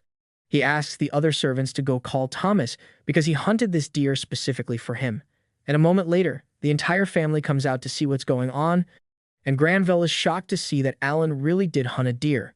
Thomas is delighted since this means they will be able to have deer meat for New Year's, but the rest of the family is still in shock over the whole thing. Granville is starting to wonder if Alan is really talentless, because there's no way a normal 8-year-old should be capable of taking down a C-rank monster on his own, so he plans to have Alan reassessed as soon as possible. A little while later, Alan is called into a meeting with Sebas, where he is informed that he is going to be promoted to a huntsman. As part of his duties as a huntsman, Alan will be expected to hunt food for the household, as well as protect the people in the event of a monster attack, and as payment, he will receive 100 silver coins a month, which is twice his current salary. This may seem like a great deal on the surface, but Alan can tell that they are just trying to get out of having to pay full price for any strong monsters he catches, because that deer alone was worth more than 100 silver, and paying Alan a salary is much cheaper than paying for the monsters he hunts directly. Alan doesn't really mind losing out on the extra money as long as it means he can hunt as much as he wants, but just when he's about to leave to start hunting right away, Sebas tells him to wait because he's still required to do his normal duties as Cecil's servant, so he's only allowed to hunt once a week. Alan is really disappointed to hear that, but it would be rude to complain, so he just sucks it up and goes along with it. A little while later, Alan goes to the port with Cecil to meet Mai-Hai since he is finally coming home from the academy to visit. This is the first time Alan has seen an airship so close up, so he is quite curious about how it works, but Cecil is much more interested in greeting her brother as soon as he steps out. She runs over to Mihai and hugs him tight, telling him all about how much she missed him. She asks why he didn't come home last summer like he promised he would, and Mihai does remember making that promise, but something came up, so he apologizes for disappointing her. Alan walks up to Mihai and offers to carry his bags while Cecil introduces him as her servant. Mihai is a nice guy, and just by taking one look at Alan, he can tell that he's quite talented, so he tells him as much. Alan is relieved that Mihai is so mature, because he wouldn't be able to handle another Cecil. But Cecil and Mihai seem to get along really well as family, and it makes him wonder how his own family is doing. Later that day, Alan is out hunting a few monsters for lunch, and by the time he's done, the chefs are overjoyed because these are the freshest ingredients they've ever gotten, and they are very thankful for Alan's hard work. But just as he was about to put the meat away, he noticed Mihai and Zenov dueling in the garden. Even though Mihai is only 14 years old, he is still quite impressed, especially since he is able to hold his own against someone like Zenov, but the strength gap is still too wide, so Mihai ultimately ends up losing. Everyone praises Mihai for doing such a good job, but then Cecil notices Alan carrying his quarry for the day, and she compliments him on such a good catch. It is undoubtedly impressive that Alan was able to defeat a monster like that, and since they've got a little extra time to kill, Mihai asks Alan if he would like to spar as well. Zenov looks to Granville to see if he approves, and since Granville has no problem with it, Zenov hands Alan his sword so he can fight. Alan is really excited since this is his first time holding a mithril sword, and it has been ages since he did any sparring, so he can't wait. Right now, his stats are optimized for hunting, not combat, but with all the level increases he has been getting lately, he is sure his current build should be able to handle this. The duel begins, and Alan initially tries holding back to avoid hurting Mihai, but as his sword clashes with Mihai's for the first time, Alan realizes something. This dude is strong. Mihai has spent several years training and studying in the Royal Academy, and all those years of experience play a crucial role in combat. So even if Alan is similar to him in terms of strength, his swordsmanship is still novice level at best, so he never stood a chance. Once the duel is over, everyone once again starts praising Mihai's strength, but Cecil does praise Alan as well, since he held up pretty well against Mihai for a while.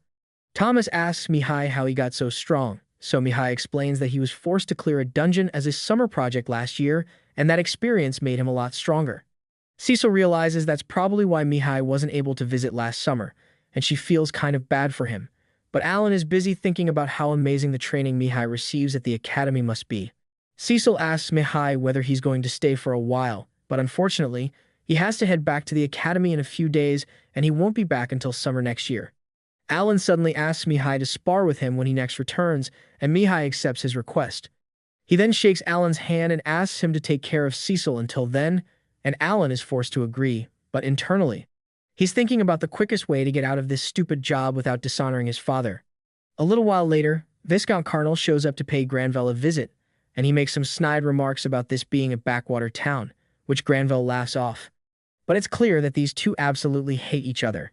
Alan serves Carnal his meal, and Carnal is delighted because he thinks this is the famous boar meat that Granville had been keeping all to himself, but in reality, it's just the horned rabbit Alan hunted. However, Carnal can't really tell the difference. The Carnal and Granville families have been at odds with one another for centuries at this point, and right now, the Carnal territory is doing really well, while the Granville territory is on an economic downturn. The reason for this is the fact that both territories are located on either side of the White Dragon Mountain. The mountain contains a lot of mithril, so both regions have several mines in the mountain, but the dragon on top of the mountain is currently roosting on the Granville side, so they can't use their mines, which is why their economy took such a huge hit. Though, it hasn't always been like this. The dragon is very fickle about its roosting spot, so roughly every 100 years, it switches sides, which flips the power dynamics between the two sides. Anyway, Granville asks Carnal why he came here since this couldn't have been a pointless visit, and Carnal was so preoccupied with his food that he nearly forgot to mention it. But he says his oldest daughter recently underwent her appraisal, and he wanted to personally share the news. Alan assumes Carnal's daughter must have gotten an amazing talent, so he is here to rub it in Granville's face. But to his confusion, Carnal announces that his daughter is talentless, and what makes it even more confusing is the fact that Carnal mockingly reminds Granville that 2 out of his 3 children have talents. Granville gets angry and points out that Carnal also has an older son who has a talent, so that means both of them are going to have to fulfill a noble's duty someday. After that, Carnal leaves, and Alan has no idea what that whole thing was about, but it did teach him that being a noble isn't as much fun as he thought. Sometime later, on one of his days off, Alan meets with the party he helped and asks them for some advice because he's thinking about hunting a few C-rank monsters. After all, he has hunted over 10,000 goblins in the forest already, and farming D ranks really isn't doing it for him anymore. The group warns Alan that C-rank monsters are a lot more dangerous than what he's used to, and Alan is aware of that, which is why he wants to learn everything he can from them before going on his next hunt. Later on, Alan is out in the forest when one of his birds spots a C-rank monster and rushes over to come call him. Alan goes to investigate and finds an orc sleeping under a tree, and this is a perfect opportunity to attack, so he proceeds to jump the orc with a horde of tigers. The orc tries to fight back, but Alan has way too many summons for it to stand a chance, so it eventually succumbs. With the orc dead, Alan carves into its body to retrieve its magic stone, and he's really proud of himself for being able to take down a C-rank monster without needing to trap it first, but he reminds himself that he needs to stay humble because he's still not strong enough to beat Mihai, so he can't make the mistake of getting overconfident. Just then, one of his birds alerts him to another C-rank monster nearby, and this one seems to be an armored ant. Alan is a little hesitant to fight it since he recalls that Raven once nearly died to one of these, but it's a little too late to back out now because the ant has already seen him. Alan has no choice but to attack, so he sends out his tigers, but they aren't able to pierce through the ant's armor, so Alan needs to think of something else. He decides to try using his butterfly summons to put the ant to sleep, and once it rolls over, he jumps on its belly in an attempt to kill it, but his knife won't go through even though his attack power is over 400. The ant soon starts waking up, so Alan frantically starts stabbing it over and over until he finally breaks through its shell and kills it. He's glad that's finally over, but even though the ant was C-rank just like the orc, it took way more effort because it's pretty much immune to physical attacks. He wonders if it would have been easier if he could use magic, but now that he thinks about it, he has a really high intelligence stat, so he might be able to cast spells after all. To find out, he asks Cecil to let him join her during her magic class, and while there, he asks the teacher if it's possible for him to use magic. The teacher pulls out a magic orb and tells Alan it will light up if he has a talent for magic. Alan gives it a try, but no matter how hard he concentrates, nothing happens. He is forced to come to terms with the fact that he's completely magic-less, and he's taking it really hard, so Cecil feels bad for him and offers Alan a cookie to cheer him up. One day, while the family is having dinner, Rickles suddenly barges into the dining hall to warn them all that a murder gulch has been spotted in the area, and at its current pace. It will arrive at the southern gate in less than 2 hours. This is terrible news, so Granville asks if they can get Zenov to deal with it, but unfortunately, Zenov and his knights are currently away on a monster hunting mission, and they won't be back for at least 2 days, so they are on their own. Granville orders Rickle to go to the Adventurers Guild and put out a quest to get as many people as possible to defend the city, and in the meantime, Alan volunteers to hold the Murder Gulch off. The Murder Gulch is a B-rank monster, and Alan knows that the adventurers in this town stand no chance of beating it, so it's up to him to protect them. Unfortunately, he already used up all of his MP this morning since he was farming XP, so he needs to wait until he has recovered a sufficient amount to use his summoning ability. The people of the city have all been warned of the impending attack, so they are all running for their lives, and Alan happens to overhear a man pleading with an adventurer to save his wife and daughter because they got stuck in their carriage, the same one that the Murder Gulch is currently chewing on. The mother and daughter inside are terrified because it's only a matter of time before they are devoured, but Alan refuses to let that happen. So he takes one of his iron balls and throws it right at the monster's eye. This successfully draws the monster's attention away from the family, but now the monster is focused on Alan instead, so he takes off running and tries to lead the monster towards the mountain to keep the city safe. As he is running, his MP is restored, so he uses it to reset his summon roster and stock up on butterflies because those give him speed and agility boosts.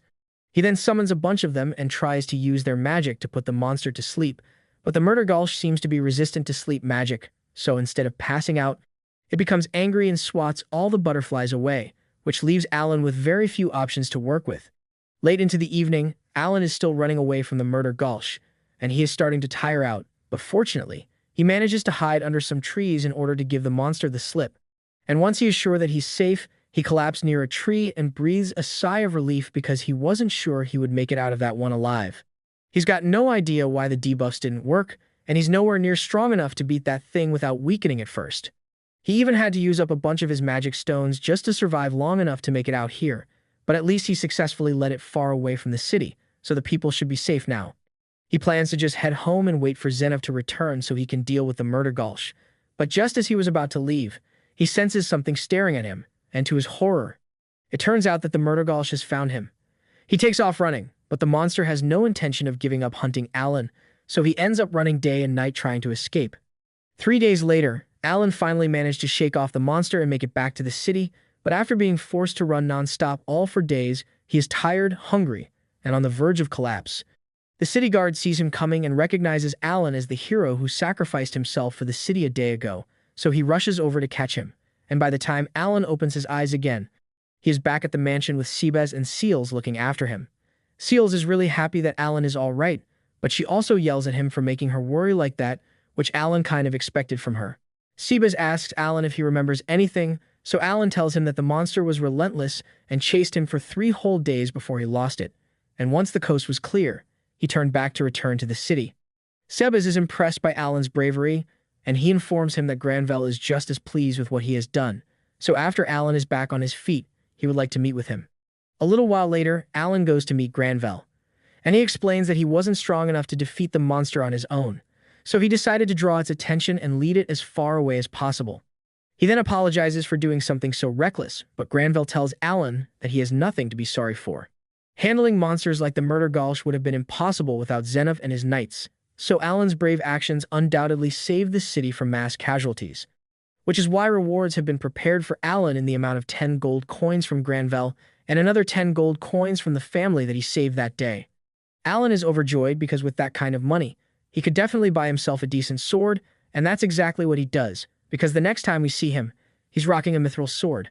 With this, he is easily able to defeat an armored spider on his own, but it's still not hard enough to pierce through the spider's hard abdominal armor. That said, it is capable of piercing through the gaps in the armor, so Alan is able to dig into the spider's body and take out the magic stone. Now that he's done with that, he wants to run a little test with his summons, so he calls over 3 of his hawks, has 2 of them land, and then stores 1 in his grimoire. He then places a fruit in a bag and asks the hawk in front of him to point to the item that he put in the bag. The first hawk easily identifies the fruit, but Alan already expected that, so he moves on to the next step of the test and resummons the second hawk. He then asks the hawk the same question, and it immediately identifies the fruit, which tells Alan that different summons of the same type can share information with one another. He then calls the third hawk down and asks it to do the same thing, but this time, it can't answer the question, so the information relay must only work on hawks that are still inside the grimoire. Some time goes by, and in early March, Cecil's brother returns once again, so he gives Alan the rematch he requested. Alan has gotten a lot stronger after farming all those C-rank monsters, but he's still struggling to keep up with Mihai's raw skill. The match ultimately ends with Alan's loss, and Zenov congratulates Mihai for an excellent display of skill, and Alan congratulates him as well, but inside, he is seething with rage because he doesn't understand what kind of training Mihai has been doing at the academy to get this strong. After the duel is over, they all head to the dining room for lunch, and there, Mihai learns that Alan recently fought a murder gulch. Alan explains it's a bit of a stretch to call what happened a fight, since all he did was run away. But Mihai is still impressed that Alan made it out of that alive because even he wouldn't be able to beat a B-rank monster like that. Just then, a knight barges into the dining room, and Alan is a little concerned since it didn't end well for him last time this happened. But to everyone's surprise, the knight comes bearing good news. He informs Granville that the white dragon on the mountain has begun to migrate towards Karnal's territory, so this means they will finally be able to use their mithril mines again. Granville is overjoyed to hear this, because this will be the start of an economic boom for his territory, and he is so excited that he wants to send knights to go inspect the mines at once. However, Zenov tells him to hold on a minute, because it would be better to figure out where exactly the dragon's new nest will be located before making moves to restore the mines. Granville agrees with him, so he decides to go with Zenov's plan, but then Mihai chimes in and asks if this means he is going to need to clear out all the monsters in the region between the city and the mines, because if so, he would like to help out a little since he's still got some free time, and he could use something to pass the time. However, Zenov turns him down because he thinks it's too risky. After all, if the white dragon were to return for some reason during the hunt, Mihai would be in serious danger. Mihai understands his point, so he agrees to back down, but the same can't be said for Alan, because he knows that if he doesn't do something soon, then after the knights have cleared out all the monsters to make way for the mine, he will lose his valuable XP farming ground. So he plans to gain as much as possible before that happens. The first chance he gets, he heads deep into the forest, and he recently hit level 5 with his summoning skill, so he is eager to test out his new abilities. For one, he recently unlocked the new share skill, so he summons a hawk and decides to try it out. He activates the share ability, and all of a sudden, Alan is able to share the hawk's point of view to look at himself. He thinks this is amazing and asks the hawk to fly into the air because he wants to see what it looks like, and as it obeys his order, Alan is treated to a first-class view of the world from the skies. With an ability like this, Alan will be able to perform recon missions with ease, especially since Hawk's Eagle Eye ability can also be activated to improve vision. Seeing how well the vision sharing works, this gets Alan curious about how many summons he can share senses with, so he decides to test that out as well. He summons 3 more hawks and activates the share skill on them, so now he is able to see the point of view of all 3 hawks, along with his own POV. This is really cool, almost like a split-screen monitor, but Alan wants to see how far he can take it, so he summons a tiger and activates the skill on it as well. But as he's about to try adding one more tiger, a sharp pain rips through his head and he is forced to cancel the share skill in order to get rid of the splitting headache. Since having 6 POVs at once caused him physical pain, Alan assumes that 5 must be his limit, and he is almost certain that it is linked to his intelligence stat. His intelligence is currently just over 1,000, so the share skill must require 200 points per point of view to avoid being overwhelmed. Alan had initially planned to spend time playing around with all his new summons, but right now, he's more interested in seeing how far he can push his intelligence. So he calls on one of his new summons, an owl, and using the intelligence boost it grants to raise his intellect stat to over 1,200. Now he is able to use 8 POVs with no problem, and he soon realizes that if he can remotely see what his summons are doing and give them orders, then he can farm XP without actually having to do any work. To test out his theory, he summons a bunch of his new creatures and has them work together to take down a group of armored ants, and sure enough, they easily make short work of the ants. With this, Alan won't have to worry about losing his excuse to hunt, so he gives his summons orders and warns them to never attack human adventurers, even if the adventurers attack them first because he would rather not be responsible for a homicide. After that, he prepares to leave the forest, but just then, he comes to the realization that there's one more way he could apply his shared vision. He sends one of his birds all the way back to Krina village to check up on everyone, and through its eyes, he can see that they are all doing well. Krina and the others are training, Rodin is working in the fields, and his mom is braiding his little sister's hair. It is a relief to see their faces again, even if it's only through the bird, and he plans to visit in person eventually. But for now, Alan has the bird set down a gold coin for them before leaving. 6 months go by, and Xenoph and his knights have been making steady progress with reclaiming the mines, but unfortunately, Xenoph informed Granvelle that it's going to take a lot longer than expected, because during the time that the mithril mines were left untouched, they became overrun with monsters, and on top of that, the surrounding villages which had acted as mithril refineries have also been overrun with monsters. He estimates that it will take at least 3 years to reclaim all of those regions. Granville is shocked to hear this, so he desperately asks Xenoph to try to get it done as soon as possible because he can't wait that long. Alan finds it a little odd that Granville is being so impatient, but then he overhears Granville asking Xenoph if he has any intel on what Karnal has been up to these past few months.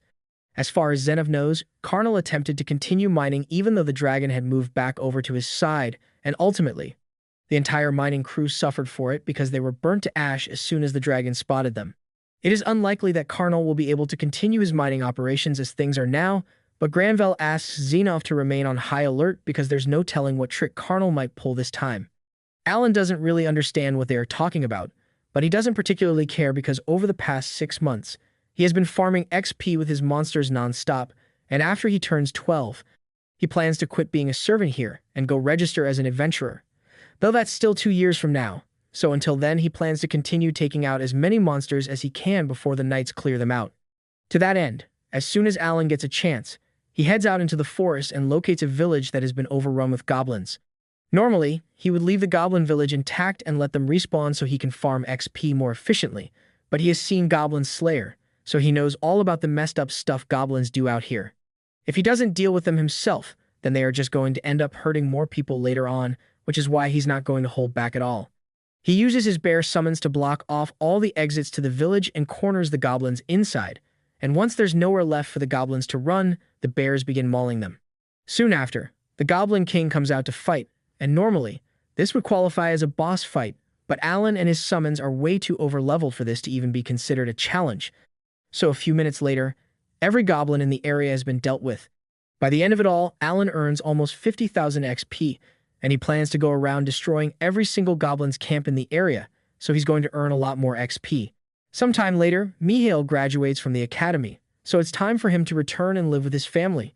However, to Alan's surprise, the first thing Mihail does after getting off the airship is ask him for a no-holds-barred duel. Alan has no reason to say no, so he agrees to the duel, and after returning home, they both square up with one another. Alan plans to give this all he's got, so he puts all his stat boosts into speed and strength, and as the duel begins, he immediately closes the distance with Mihail. Mihail is honestly shocked by how fast Alan is now compared to the last time they fought, but despite Alan's improvements, Mihail is still able to hold his ground because he has the strength and skill advantage. Alan does his best to keep fighting, but before long, Mihail successfully disarms him, so he has yet again lost. Alan accepts defeat, but as he raises his hand to congratulate Mihail, Mihail silently walks past him and up to Granville.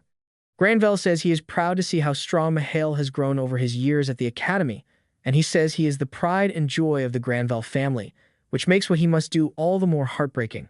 Mihail then walks up to Cecil and Thomas and tells them that he has some bad news. He says he has to go fulfill the duty of a noble, so he is going to be gone for quite a while. Cecil is disappointed to hear that and asks Mihail what he is going to be doing, but unfortunately, Mihail isn't allowed to share that information. He assures her that he will be back in 3 years. Hearing that Mihail is going to be gone for so long just makes Cecil feel even worse because she was looking forward to spending time with him. Alan has very little context for this situation, but from what he can tell, a noble's duty must be some horrible task that every gifted noble is required to undertake at a certain age. Kind of like how we all have to go cave diving alone with no gear one day. Truly tragic. The next day, Mihail is set to leave to fulfill his duty, and after saying goodbye to his family, he heads toward his carriage. As he's about to step inside, he leans in close to Alan and begs him to watch over Cecil for him while he's gone, and Alan just instinctively agrees. After that, Mihail leaves, and Alan is a little curious about the whole noble's duty thing, but not so curious that he is willing to go snooping around, so he just lets it go. A year later, Alan has made some significant progress in his quest to eradicate all goblin camps in the forest, and he decides to move on to orc camps now. Orcs may be stronger than goblins, but overall, it's not that much of a challenge for Alan and his summons. They all coordinate well to deal with the orcs' attack, and Alan is really happy with how well things are going, but he does wish there were some way for him to tell how much health his summons had left in reserve, because while they may be able to fight without getting tired, if the damage they take passes a certain threshold, they just disappear without warning. Though in a situation like this, it's not a huge problem since Alan could always just summon more monsters. The battle seems to be going pretty well for Alan, but all of a sudden, he spots a spell headed his way, so he scrambles and asks his 2 knights to protect him. They successfully block the attack, but Alan still wonders where the magic came from in the first place, so he looks back and spots 3 orcs wielding magic scepters. This is the first time Alan has gone up against an opponent capable of wielding magic, and he's got to admit that it really sucks. Those fireball spells do a lot of damage, so if those orcs keep attacking, then it's only a matter of time before Alan's army gets decimated. He can't have that, so he takes out a steel ball and hurls it straight at one of the orcs, blowing a hole clean through its head. Alan is overjoyed to find out that he's strong enough to one-hit KO these idiots, but before he could throw his second steel ball, he realizes that the other orcs have started hiding behind the rocks to avoid getting obliterated, so maybe they're a little smarter than Alan gave them credit for. One of the orc mages goes running over to the orc king to inform him of what's going on, and meanwhile, outside, the full force of the orc army comes bearing down on Alan. There are a lot more of them than Alan was expecting, but he's got a ton of D-rank magic stones in supply after his goblin genocide, so he can summon up to 20,000 bears if he wants to, and that's why he's sure he's going to win eventually. However, just as Alan was gaining control of the situation, the orc king suddenly makes an appearance. This one is a B-rank monster, so it's going to be a significant challenge for Alan. He starts off by sending 2 bears out to fight it, but the orc king easily cleaves both of them with a single strike. Alan realizes he may have underestimated the power of a B-rank monster, so he decides to try summoning a few more bears to see if he can overwhelm it. Unfortunately, every time he summons more, they immediately get taken out by the orc king before they even have a chance to attack. Alan isn't going to be able to keep this up forever, and to make matters worse, he still has to deal with the remaining mages. Speaking of which, one of the mages launches a fireball right at Alan, and while he does manage to get his knights to block most of the damage, it is ultimately too much for them to handle, so they disappear, leaving Alan to deal with the extreme heat on his own. He gets blasted backward by another attack from the mages, and that costs him a significant amount of HP. He quickly heals himself with an HP potion and starts thinking of a way to handle the situation. But no matter how much he thinks about it, there's literally no way any of his summons can defeat the Orc King, so he's completely out of options. Just as he is about to give up and considers running away, Zenov suddenly appears beside him. He says he heard all the commotion and came over as soon as he could to investigate. When he asks Alan what's going on, Alan explains that he was just trying to take out this orc camp when things kind of got out of hand. Alan then realizes that he can't let Zenov see his summons, so he despawns them all. But to be honest, that probably looks even more suspicious, and he has no idea how he's going to explain it without blowing his cover. However, to his surprise, Zenov doesn't question him about the summons at all, and simply says he's going to take care of the Orc King. While he's doing that, he tells Vice Captain Librand to handle the Orc Mages. As Zenov squares off against the Orc King, the monster swings down hard at him, but Zenov easily parries the attack, all while remaining perfectly composed. Alan is amazed that Zenov is capable of handling blows from an opponent that's twice his size, but Librand tells him that this much is barely a warm-up for Zenov, because he is known for being a powerhouse. Librand then prepares to take out the Orc Mages before they can attack again.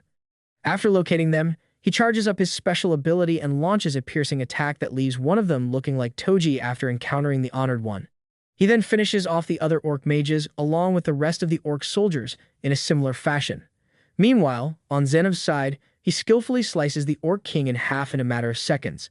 Later that night, Alan joins Zenov back at the camp, and while having dinner, Zenov mentions that shortly after Alan became a servant of the Granville estate, there were reports about monster carcasses appearing all over the forest. It wasn't difficult to narrow down who could have been responsible, and judging by how capable Alan is, Zenov surmises that he isn't talentless after all. Alan realizes that his cover is blown, especially when Zenov asks him if those monsters he was controlling are part of his abilities. It would be pointless for Alan to deny it now, but he also doesn't want to give away too much information because who knows what kind of trouble he would get into if he explains that the god of creation personally gave him this talent. Sometime later, Alan is back at the mansion when a group of royal messengers show up. The family all gather to see what the messengers are here for, but to Granville's horror, they hand him Mihail's diary and tell him that his son is dead. Granville can't believe this because it has only been 6 months, so it shouldn't have been possible for Mihail to die so soon unless they intentionally sent him out as cannon fodder because he was the son of a low-ranked noble family. The royal messengers completely ignore Granville and walk out, since they have more bad news to deliver to other families, leaving everyone in the room devastated, especially Cecil, who can't believe her brother is really dead. Everyone in the mansion spends the day mourning Mihail because they all really cared about him, and they think it's cruel that a 15-year-old was forced to face such a harsh fate. But this is the way it has always been. Every so often, a noble family must offer up one of their gifted children into service, and more often than not, they end up dying. Cecil can't bear such a harsh reality, so while no one is looking, she climbs out of her window and runs away, causing the entire mansion to go crazy looking for her. And Alan needs to find her before something bad happens. Cecil has made her way out into the city streets, and she has been running for so long that her legs are too tired to continue, so she crouches down and takes out the ribbon she got from Mihai, still refusing to believe that her brother is actually gone. One of Alan's owls has caught sight of her, so a few moments later, Alan arrives, and upon seeing him, Cecil asks if he's here to drag her back home. But Alan says he actually just plans to wait here with her until she feels better. Several minutes go by like this, and Cecil starts yelling at Alan to leave her alone already. But just then, her stomach begins growling because she hasn't eaten anything yet. So Alan reaches into his storage and pulls out an impromptu meal for her. Cecil has no idea where he got all this stuff from, but she's too hungry and grief-stricken to care right now, so she takes one of the fruits and starts eating. As she eats, tears begin to stream down her face, as she recalls the words Mihai had written in his final letter. He knew he was going to be sent on a dangerous mission, and he had a strong feeling he would die on that mission, so he was absolutely terrified up until the moment of his death. Cecil is terrified as well, because she knows she's going to have to fulfill the noble's duties someday as well, and that means she's going to meet the same fate as Mihai. Alan understands why she's so upset about this, so he plainly asks her if she wants to run away with him. He says they can leave the city and travel to all sorts of places together so she won't have to fulfill the noble's duty, but she says that would never work because she still needs to attend the academy. Alan reminds her that the academy is still just a school at the end of the day, so she can just choose not to go if she doesn't want to, and hearing him say that, she realizes that she really does have a choice in the matter, as did Mihai. In Mihai's letter, He did talk about how he was scared of dying, but he also mentioned the fact that he wasn't doing it because it was an obligation or for the sake of his family, and he chose to go through with the duty to confront his own weakness, so no matter what the outcome may have been, he had no regrets. After coming to this realization, Cecil says she's finally ready to go home, and Alan is glad to hear that, so he gets up and prepares to leave, but then she tells him that her legs are too tired to walk all the way back, so she wants him to carry her, which slightly annoys Alan, but he does it anyway. On the way back home, Cecil thanks Alan for his advice because it really meant a lot to her, and he tells her it's no big deal. They eventually return to the mansion where Cecil's parents are nervously waiting for them at the gate. Her parents immediately rush over to check on her, and Granville assures her that there's no need to be worried about the noble's duty, because now that they've got their mithril mines back up and running, he will be able to get an exemption for Cecil by bribing the royal family so she won't have to do it. However, Cecil looks them dead in the eyes and says she doesn't want to run away from her responsibility, so she plans to fulfill her noble's duty when the time comes. Both parents are shocked to hear her say this, but they respect her decision, so they don't try to talk her out of it. 6 months go by after that, and Alan's life in the Granville household has gone back to normal, so Alan is out hunting as usual. All the orc camps in the area have been cleared out mostly thanks to Alan handling all the dirty work, and that means the mithril mining operations can resume. According to Zenov, he thinks they should be able to get everything up and running by summertime, which is good news. But Granville is still rather worried about what Carnal will do, because he might decide to lash out now that his side can no longer benefit from the mithril mines, so it's best if they stay on guard. Now that Alan has taken care of most of the monsters in the forest, he sets his sights on the mountain itself, and apparently, Cecil had asked him to bring her along on his hunting trip, but Granville shut the idea down immediately. Alan would have liked to have a mage around for support, but he knows there's no way Cecil could ever make it all the way up a mountain like this, so it wouldn't have worked out. After climbing for a while, Alan comes across a nest of ants, and from what he knows about these monsters, there are probably a few thousand ants in that nest with a B-rank queen who gives birth to even more every now and then. The entrance to the nest is quite small, so only one ant can leave at a time, and Alan knows he would get swarmed if he went in there to fight right now. So he decides to bottleneck the ants and dwindle their numbers before heading inside to fight the queen. With the entrance now clear, Alan summons a few owls to head inside and scout the interior of the tunnel so he can find the queen, and as they fly through the tunnels, Alan's grimoire creates a detailed map of every single path in there. At one point, Alan comes across an egg incubation room, which is probably the main reason there were so many ants in here in the first place, and he doesn't want to risk hatching them early, so he plans to circle back to take care of them after he has dealt with the queen. Several hours go by, and the sun is about to set, but Alan still hasn't found the queen ant yet, and he's starting to wonder if he should just call it a day and head home. But if he does that, then the soldier ants would probably have respawned by the time he comes back. He doesn't want to go on another month-long farming session, so he decides to power through the hunt tonight, and his resilience ends up paying off because one of his owls finally located the ant queen in one of the tunnels. The second Alan receives the info about the queen's whereabouts, he pulls up with his entire army, and the first order of business is to take out all the soldier ants protecting the queen before dealing with her. The soldier ants were easy enough for Alan's bears to handle, but when it comes to the queen itself, the bears get one shot. Fortunately, the queen's abdomen is completely exposed, so each bear is able to land a solid bite on the queen's body before they get defeated, so Alan keeps summoning more. And over time, the queen finally succumbs to the constant damage.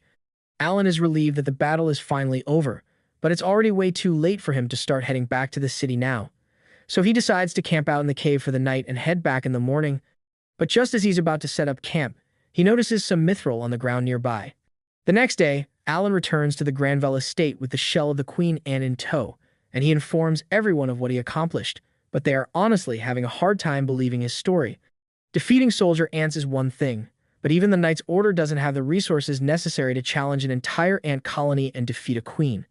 Alan understands why they are all skeptical since he wouldn't have been able to do it without his summons, and the only one here who knows about his summons is Zenov. Granville asks Zenov for his opinion on the matter, and Zenov can't really confirm if this is actually a queen ant shell or not since he has never seen one himself. But then Alan remembers the mithril he found in the cave, so he pulls it out as undeniable proof that he ventured into a cave in the White Mountains. Seeing this transforms everyone's doubt into amazement, because they now realize that Alan was telling the truth. So Granville tells him to come inside because he wants to hear about the whole thing in great detail.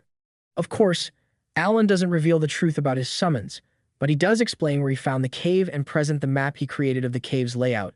Granville is more than happy with the information Alan provided because not only did he clear out the cave, but the fact that he found mithril in there means it must be an undiscovered mithril vein. And since Alan is the one who discovered it, Granville is rewarding him with 30% mining rights for that vein. Alan doesn't really know what that means, but Sebas tells him he doesn't need to worry about it too much. All he needs to know is that in a few years, he's going to be very rich. Some more time passes and Alan is now 12 years old. The mithril mining operations have officially begun, but infrastructure for Alan's new vein hasn't been built yet, so it's going to take a little while longer for him to start getting paid. Now that he doesn't need to worry about money anymore, and he is old enough to register as an adventurer, he is considering quitting. But while he is in that train of thought, he suddenly overhears that the royal messenger is here again, and this time, Carnal is with him for some reason. Granville can tell that this probably isn't going to end well, but he still acts polite and asks what brings the messenger here today. The messenger says that Carnal recently brought up the fact that it was unfair that one region has to suffer the effects of the dragon while the other gets to benefit from the mithril mines. So he brought a contract that states that both territories will share the resources from the mithril mines from now on. In plain terms, this contract basically means Granville will be forced to hand over half of all his region's profits to Carnal for the next 100 years, and the messenger pressures him to sign right away. But Granville isn't an idiot, so he says he's going to have to meet with the king to discuss an agreement of this nature before he signs anything. Upon hearing this, the messenger gets up in a rage because he can't believe Granville would dare to question a contract he prepared, and he warns Granville that he will regret this as he storms out with Carnal as smug as ever in tow. You would think that would be the end of it, but you'd be wrong because not even a few days later. There is suddenly a huge commotion in the Granville mansion because a bunch of mercenaries have just broken into Cecil's room to kidnap her. Alan is the first to make it there, and he sees the kidnappers about to run off with Cecil, so he draws his sword from his grimoire and charges at them. The big guy blocks Alan's strike, and he is certain that it will be easy to kill this kid so they can get out of here. But then Alan puts all of his stat boosts into strength, and all of a sudden, the big guy isn't so confident anymore. Alan probably could have defeated them if this was a fair fight, but one of the kidnappers pulls out a pouch of sleeping gas, and once Alan gets hit with it, he passes out moments later. The next time he opens his eyes, he finds himself tied up next to Cecil, which is a huge relief because it makes his job a lot easier. The kidnappers don't know about his summoning ability, and they can't see his grimoire either, so while he's facing the other way, he summons two birds on the ceiling so he can get a good view of the situation. The kidnappers are sitting behind him, and they haven't noticed that he's awake yet, so he plans to sneak attack them. However, as he's about to reach into his storage to pull out his sword, he realizes that he must have dropped his mithril sword when he was captured. So the only tools at his disposal right now are those metal balls and a regular sword. He isn't confident that he can defeat these guys while protecting Cecil with such limited equipment, so he decides to lay low for a while and scope out the area first. He sends one of his birds out to scout out the area, and he soon finds out that they are on a ship. But not just any ship, this is a magic airship, and a luxury one at that. There are a bunch of regular passengers dining in the main hall right now, and off to the side, Alan notices Carnal and the royal messenger laughing with each other over some wine. The royal messenger reminds Carnal that he has already pulled a lot of strings for him, so he expects to be compensated. Carnal tells him that if he is talking about the mining rights, he has already sent a threatening letter to Granville to make sure he hands over the rights, and if he still refuses, then Carnal plans to cut off Cecil's hand and use it as a more compelling threat. Alan is furious when he finds out that Carnal is the one behind all this, but back in the room where they are being held, Cecil finally wakes up, and she immediately starts freaking out. The kidnappers get annoyed by her flailing, so they plan to kick her a few times until she stops moving, but Alan's not about to let them beat Cecil up. So he decides to make his move. First, he summons a butterfly to put one of the kidnappers to sleep, and while the others are confused and wondering what just happened, Alan frees himself from the ropes and prepares to take them down. The kidnappers are about to attack, so Alan summons a bunch of his creatures to throw them off guard, and while the kidnappers are distracted, he proceeds to knock them out. He then walks over to Cecilia to check on her, but just then, the leader comes back into the room, and he is slightly amused that Alan managed to take out his lackeys. But that doesn't mean he's getting out of here. All of a sudden, he appears right in front of Alan and kicks him in the stomach so hard that he gets slammed into a wall and coughs up blood. Alan is still trying to process what just happened because it looked like the leader had teleported, but first, he needs to take care of his injuries, so he uses one of his healing herbs. The leader can see that Alan is confused, so he explains that what he did just now was all thanks to his skill, but he doesn't think it's worth giving a whole explanation since he is going to kill Alan anyway. Just then, the leader hears the voice of Carnal yelling at him, and that startles him so much because he wasn't expecting Carnal to be in this room, but it turns out that it was just one of Alan's parrots. While the leader is distracted, Alan uses his spider to bind him to the ground, and then he grabs Cecil and makes a break for the door. The spider's silk won't hold the leader for long, so Alan also spawns 2 knights in front of the door to keep the leader busy and buy enough time for Alan to escape with Cecil. That said, there aren't really many options for escape as things stand, so Alan takes Cecil to a window and takes a look outside to see what he's working with. At a glance, it looks like they are roughly 100 meters up in the air, and Cecil is terrified because she can tell what Alan is thinking. But he tells her it's probably going to be fine because he just put all of his stats into endurance. There's not much time left, so Alan jumps out the window with Cecil, and as they come crashing to the ground, Alan absorbs most of the impact, so Cecil is perfectly fine, but Alan's legs are completely broken. Thankfully, he's still got a ton of healing herbs in stock, so he recovers fairly quickly, and once he is able to stand again, he extends a hand to Cecil and tells her it's time for them to go home. He frees her from her binds and gives her a healing leaf just to make sure she's alright, but Cecil understandably has a ton of questions on her mind, like what were those monsters she saw earlier? Where did Alan get such a powerful healing herb? And how was he strong enough to jump out of an airship and survive? Those are all valid questions, but Alan doesn't have time to answer, because they are still in Carnal's territory right now, and Dagra is bound to come after them once the ship lands, so they need to get out of here as soon as possible. He tells Cecil to get on his back so he can carry her, which she does, but then he tells her to hold on to him tightly, and she refuses at first because she thinks it's embarrassing. But then Alan starts running, and he's a lot faster than she thought he would be, so she has no choice but to hold on tight. While running, Alan summons a few owls and asks them to scout around for him, and just as he expected, after the airship lands, Carnal orders Dagra to go looking for them. So they really need to move quickly.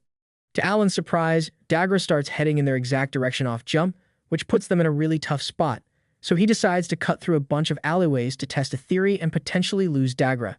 While the owls continue to watch Dagra's movements, Alan realizes that Dagra is following the exact same path that they took through those alleys.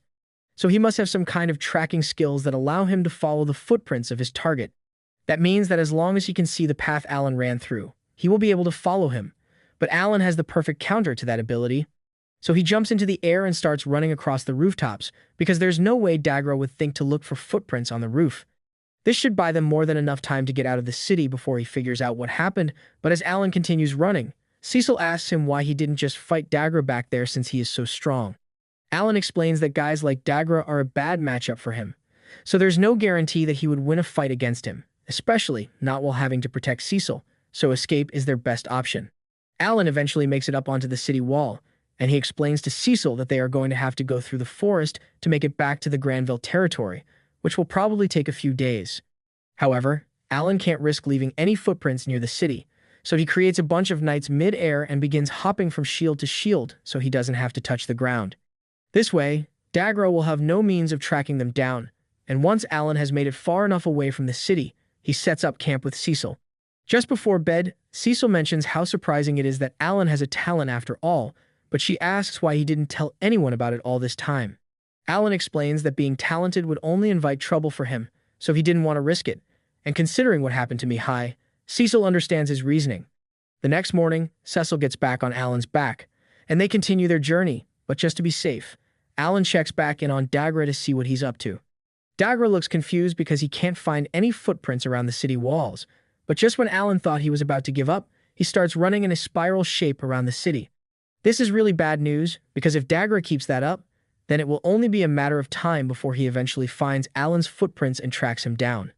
They eventually make it to a Granville guard post along the border of the Granville and Carnell territories, and as soon as the guards see Cecil, they are relieved that Alan managed to rescue her because they had heard that she was abducted recently. They ask Alan if they should prepare a carriage to take him and Cecil back to the manor, and that would be great, but just then, one of Alan's hawks relays that Dagra has just found his footprints, and he's on his way here right now. As soon as Alan realizes that Dagra is here, he takes off running and warns Cecil of the situation. She asks him why he didn't just wait at the guard post to fight Dagra off with the knights, but considering Dagra's strength, even if all the knights were to fight together, they would be nothing but cannon fodder for Dagra, so it's best not to get them involved. Hearing that, Cecil begins to feel guilty because she knows Alan has been risking his life to protect her. So she tells him he can leave her behind to save himself. However, Alan would never do such a thing. Sure, Cecil may be a little annoying at times, but he does care about her, so he's going to do everything in his power to make sure she is safe, and Cecil is really grateful that Alan is willing to stick by her side. Alan continues running all throughout the night, and by the next morning, they have gotten pretty close to the Granville estate, so they should be able to make it back by tomorrow morning. However, just when things were looking good, one of Alan's scouts spots that murder gulch that Alan injured 3 years ago, and it's on his tail now that it has caught its scent. Running isn't really an option anymore since the murder gulch is already really close, and it won't hesitate to kill Cecil if it catches her, so Alan decides to stay and defeat it before they make their escape. A few moments later, while Cecil is hiding behind a nearby rock, Alan comes face to face with the murder gulch, and he has a score to settle. He immediately spawns all of his heavy hitters and has them hold the murder gulch in place while he throws a metal ball at its remaining eye, but the monster was prepared for that and caught the ball midair. Alan hadn't anticipated the monster adapting to his attack pattern, and before he could come up with a backup plan, he had already been grabbed.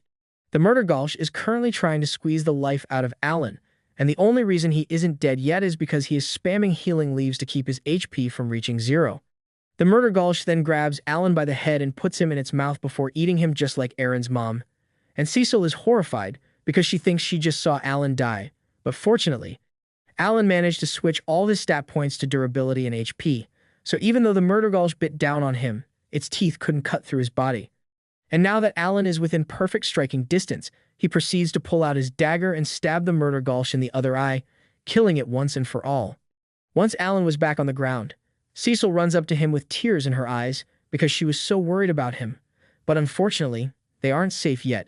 Because all the time Alan wasted fighting the murder gulch allowed Dagra to catch up to them. Dagra immediately kicks Alan to the floor, and Alan still has no idea how to deal with that teleportation ability, so his options are limited here.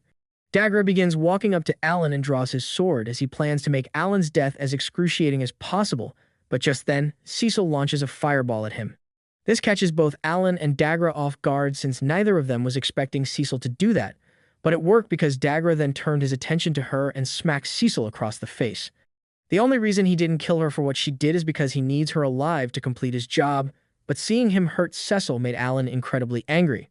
He has a plan to take Dagra down, but he needs to buy time for it to work, so he starts rage-baiting Dagra by reminding him that he is just a coward who ran away from his post in the war after only a year, and now all he can do is pick on weak children. The rage-baiting was successful because Dagra starts taking all his anger out on Alan, and a few minutes later, Alan's plan finally comes to fruition because Zenov has arrived. Earlier, he had sent one of his parrots over to Zenov to inform him of the situation and bring him here, since he is the only warrior here who is strong enough to take Dagra out, and Zenov did not disappoint. When Dagra tried to stab Zenov, his blade did absolutely nothing to him.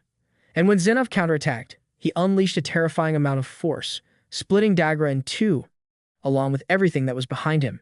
Afterwards, Zenov escorted Alan and Cecil back to the estate, and the family was overjoyed to see Cecil back safe and sound. A meeting was held to discuss what happened, and that's where Alan informed Granville that Carnell was behind all of this.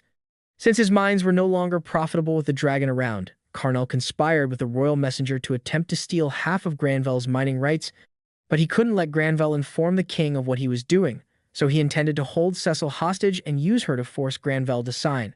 Granville is outraged upon learning all this, so he orders for a carriage to be prepared immediately, because he plans to head to the capital right away. However, Alan tells him to wait a moment because he needs to think this through before he takes action. If Granville were to simply report this to the king, then sure, Carnell would probably get what he deserves, but the royal messenger would likely go unpunished. To make sure everyone is dealt with properly, Alan offers to relinquish his mining rights and tells Granville to use those mining rights as a bargaining chip with the king to ensure that a thorough investigation is conducted. Granville is shocked because it sounds like Alan is trying to convince him to bribe the royal family, and that's exactly what Alan is trying to do. He tells Granville that as the head of the family, it's his job to get his hands dirty when necessary to ensure his family's safety, and Granville realizes he is right, so he thanks Alan for the advice and prepares to follow through on it. As a result of the ensuing investigation, the royal messenger was fired, and the Carnell territory was dissolved and put under royal rule for the time being. Later on, given everything they had been through, Granville granted Cecil and Alan permission to receive a special lecture on what a noble's duty is, but only on the condition that they don't tell anyone about this. Basically, as far as the general public knows, the kingdom of Rastatt has been at peace for a long time, but it is far from the truth. Around 112 years ago, a self-proclaimed demon lord appeared and demanded that the rulers of all the different kingdoms submit to him, but naturally, no one agreed to such a ridiculous request. However, roughly 50 years after the initial declaration, the event known as the Great Calamity took place. The demon lord went on the offensive, and using a massive army of monsters, all B rank and above, he began to invade the surrounding nations, completely destroying 4 of them in only 4 years. To put a stop to the demon lord's reign of terror, the different continents banded together to form an alliance to fight against the demon lord, and as part of that alliance, each continent was required to found an academy to train fighters before they were sent to the front lines, but their efforts hadn't been enough to stop the demon lord because the invasion had continued. That was until the hero known as Helmos was born in the Empire and restored humanity's hope. He was the first person to ever have the talent of hero, and after he joined the battle, the tide shifted dramatically in favor of humanity. Helmos is currently 22, and he is still courageously fighting on the front lines to this day. Alan was amazed to learn all this because he recalled how the hero and demon lord classes had 5-star difficulties, so they are probably some of the strongest people in this world. As for the noble's duty, it is simply a mandatory 3-year draft into the army for any nobles who possess a talent. It is a rule that is heavily dreaded because even with the hero on their side, half of all noble recruits still end up dying. Later on, Granville calls Alan into a meeting because he has something he wants to discuss with him. He had attempted to get Cecil exempted from the draft, but the king refused because her wizardess talent is too valuable to overlook. Thus, Granville would like to ask Alan for a favor. He is aware that Alan has some kind of talent, so he offers him 600 gold coins, which is all the money he could gather at the moment, and asks Alan to please accompany Cecil to the academy and protect her when she inevitably gets sent to the battlefield. Alan is hesitant to agree at first, because while he does care about Cecil, this is a huge responsibility to shoulder. That said, he does need to face stronger and stronger opponents if he wants to continue leveling up, so this might be a good chance for him to grow. Thus, he accepts the Baron's request to protect Cecil and promises to defeat the Demon Lord someday.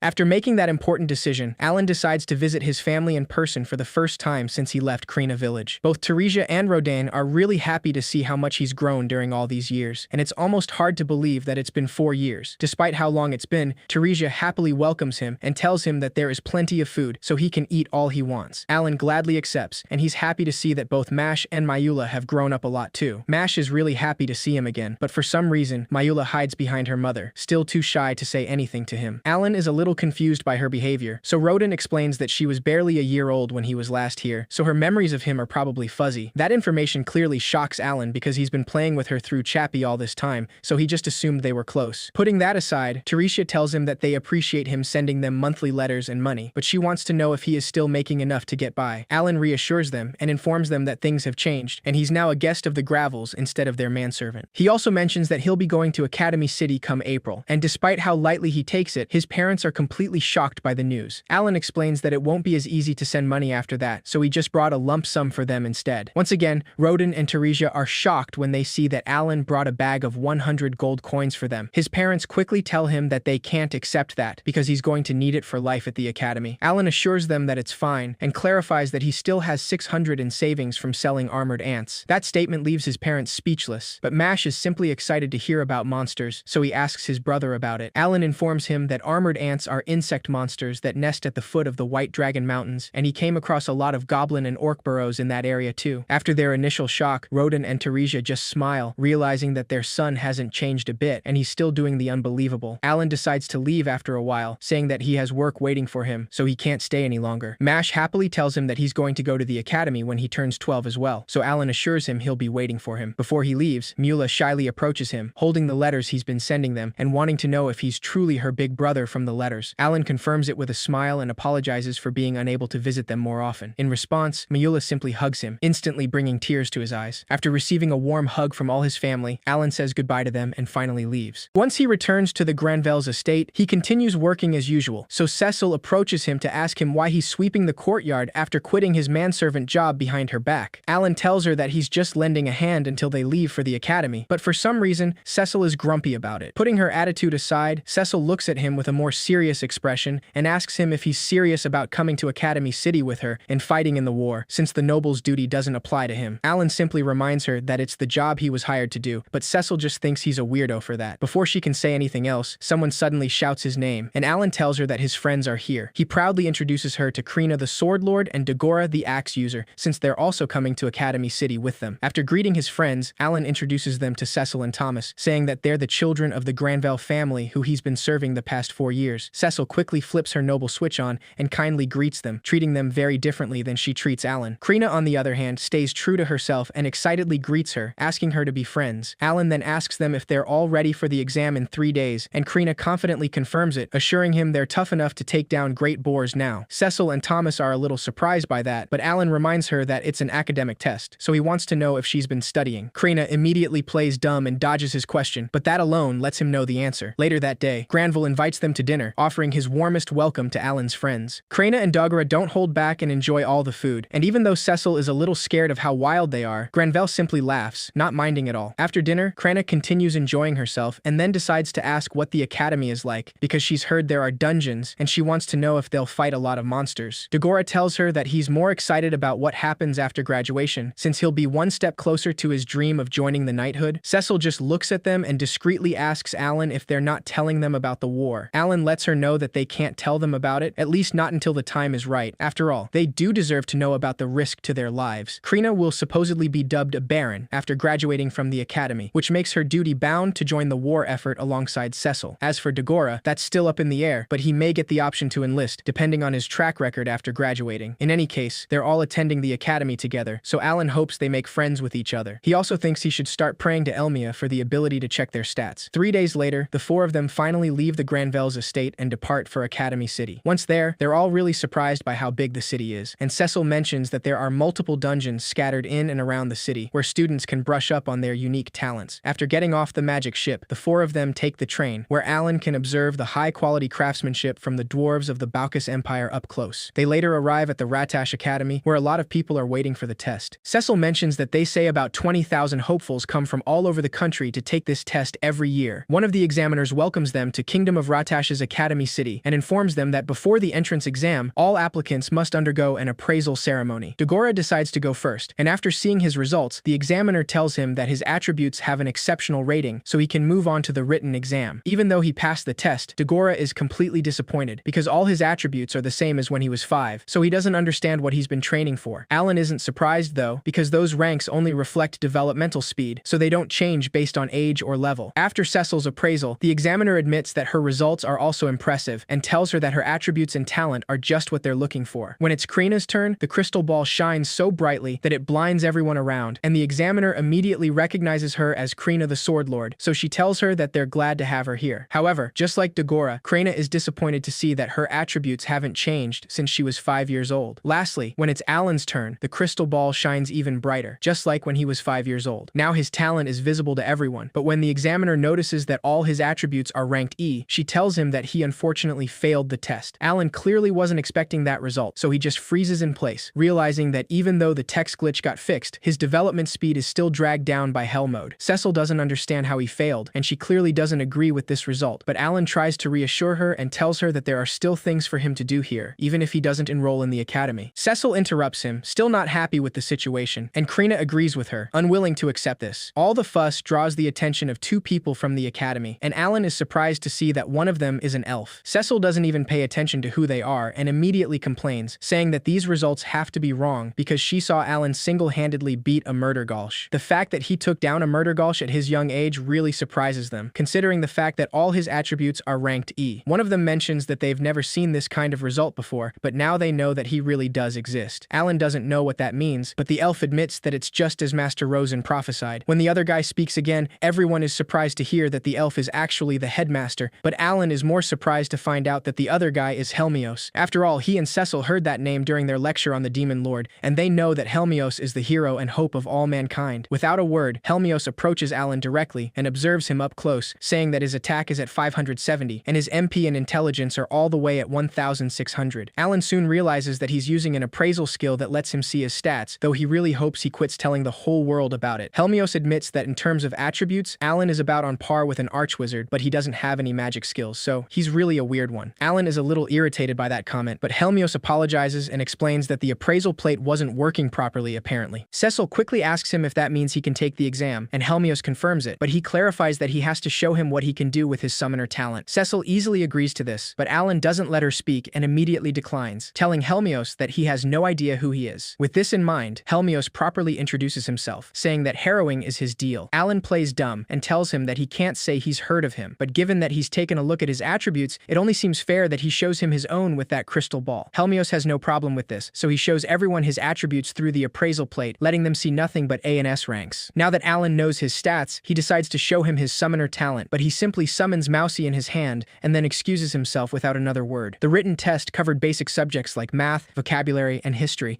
but also questions that gauge their ability to deal with different types of monsters. Dagora got a B as a result, while Krina barely got a C and Alan got an S. Meanwhile, Cecil just bitterly wonders why she got an A and not an S, like Alan. After passing the test, the four of them receive their uniforms, celebrating the fact that they're all officially students now. Cecil asks Alan where he thinks they should live, since they have the option of staying at the dorms. Alan tells her that he thinks they should rent a house instead, but before that, he also mentions that he heard that students need to apply for adventurer cards, so they should go to the Adventurers Guild. Once there, the receptionist tells them that she'll explain how dungeons work around here while they get their cards printed. She informs them that the dungeons accessible from this city are separated by difficulty, so there are 3 ranks, C, B, and A. The bottom floor of each dungeon has a treasure chest guarded by a boss monster, and it may contain a rare item, so they must do their best to get one. Alan is clearly interested in these rare items, because he already knows exactly which one he wants. He decides to ask the receptionist if it's possible for him to put in a request with the guild for some D-rank magic stones. When the receptionist asks him how many he wants, Alan tells her that he'll offer 100 gold coins for 10,000 D-rank magic stones. That clearly takes her off guard, but the receptionist nervously agrees and asks him to come back in a week. Alan would like to stock up on at least 2 million of them during his 3 years at the academy, so he thanks the receptionist. She later gives them their adventurer cards and explains that they'll have to start from E rank. Now that they have their cards, the 4 of them decide to register as a party as well, since they plan on adventuring together. Alan comes up with a name for their party, saying that they'll be the No-Life Gamers, a title for people who go hardcore and devote all of their time to becoming the strongest they can be. He had to balance gaming with work in his previous life, so he never was a true no-life gamer, but things are different here, so he can be the GOAT in this game. After registering as a party, the 4 of them get a huge house where they can live, since it's normal in Academy City for people from parties of 10 or 20 to live together. Now that they're settled in, Alan decides to speak to Krina and Dagora with the truth, saying that he and Cecil have a long-term goal, and it's something they have to do after graduating from the academy in 3 years. After learning the truth about the Demon Lord, both Krina and Dagora are surprised, since they never imagined the academy was meant to recruit soldiers for war. Alan informs them that he's going to fight alongside Cecil and defeat the Demon Lord, but that statement takes Cecil by surprise. Before she can even process the information, Krina excitedly asks him to count her in, saying that she'll fight with them. Alan thanks her, because he was actually hoping she'd say that, but he then asks Dagora what he'll do, since they say half of those who go to the front lines never come back alive. Dagora simply mentions that whoever takes down the Demon Lord would be more exalted than a knight, and that's more than enough to convince him, so he asks Alan to sign him up. Once that's decided, Alan's grimoire informs him that Krina, Cecil, and Dagora have joined his party. However, to his surprise, all 3 of them can actually see his grimoire now, so he explains that it's part of his talent. Krina then asks him how they should start preparing to beat the Demon Lord, and Alan clarifies there's a whole list of things to do. They pass trials to become stronger while clearing dungeons and get better equipment, and he'd also like to add a cleric who can heal to their party. Alan decides to tell them that his skills actually develop 100 times slower than normal, so he needs a big stock of magic stones and MP to pass his trials. Ultimately, he mentions that he's hoping to find an MP recovery ring in one of the dungeon treasure chests. Cecil and the others now understand why he put in a request for all those stones, and Alan lets them know that things are about to get really busy. The next day at the academy, their homeroom teacher introduces himself as Karlova, saying that he's guildmaster of the Adventurers Guild in the royal capital. He mentions that he's a swordmaster and explains that he was called upon since they have a sword lord joining this year. Karlova lets them know that they've got big tests in July and February, and any score less than 40 is apparently an F, so they must study hard. Lastly, he reminds them that the student body here includes serfs, commoners, and nobles, but the only thing that really matters is talent. That's why they're throwing all honorifics and titles out the window, and they must forget their social status. Not all students are happy about that, but Alan just takes the opportunity to tell Cecil that she won't hear more fancy schmancy talk from him anymore. To his surprise, Cecil immediately drops her noble act and holds him in a chokehold, saying that he made that change too quickly for her liking. Karlova sees them and tells everyone that those two are setting a good example already, but Cecil gets embarrassed when all their attention lands on them. them. Alan later learns that at the academy, they have 4 days of classes and 2 days off a week. The afternoon classes are tailored to their talents, which means there aren't any for Summoner, and Alan got permission to use that time freely, so he plans to take part in a little of every class. Soon enough, their first day off arrives, so Alan's party wastes no time and heads for the entrance to a dungeon in the middle of town. So far, it just seems like a normal building, but as soon as they go through one of the doors, some kind of system welcomes them to the C-rank dungeon. This system informs them that it'll now direct them to another dimension where the dungeon is located. It explains that all travel through the dungeon is separated by isolated rooms, therefore other adventurers cannot enter theirs. Alan is just glad to know that he doesn't have to worry about anyone else seeing his summoner skills, though the others don't really understand his excitement. Once they step into the dungeon, Alan uses Hawkins to explore the area and creates a map of the floor in his grimoire in a matter of seconds. He explains that the monsters here are all lower rank, so they shouldn't waste time beating any more than necessary, and they should ignore the treasure chests as well. The plan is to conquer the C-rank dungeon as fast as possible, so they can move on to B rank. Now, with his grimoire, Alan is able to take a look at everyone's stats, since they're part of his party. With this, both Krina and Dagora can see their own skills, even though they still don't know how they work. The 4 of them quickly move through the dungeon, defeating all the monsters in the way. All Cecil, Krina, and Dagora pass a trial of the gods in no time, easily leveling up thanks to the experience points. They soon move on to the next room, where Dungeon General Operations System C328-02 welcomes them, asking them if they want to call it quits or challenge the next floor. The system lets them know that their progress gets saved and they can start from here next time, and they can re-enter the dungeon as much as they want. With that in mind, Alan and the others end their first day of dungeon crawling after clearing the first floor. They decide to spend all their days off on progressing through the dungeon, and Alan sends his summoned creatures to farm monsters even during class. Clearing out 1 floor a day results in about 200 magic stones, so it's the perfect strategy that only a summoner can pull off. On their 5th expedition, they finally reach the final floor of the C-rank dungeon, and Alan decides to defeat the boss and all the monsters on the floor on his own to show them what his talent can do. All his summoned creatures do the job for him, so everything goes smoothly, and he manages to clear the floor in no time. The party finds a steel sword in the treasure chest, and Alan congratulates them because they've officially beat their first dungeon. The receptionist at the Adventurers Guild later informs them that their adventurer cards have been upgraded to D rank, and they get 2 gold coins out of that steel sword. They're off to a promising start, so the 4 of them celebrate and decide to keep it up as the no-life gamers. On another day at the academy, Alan greets one of his classmates, Rifle, who asks him if he heard that Dverg the Sword Lord is coming here next month to teach a special class,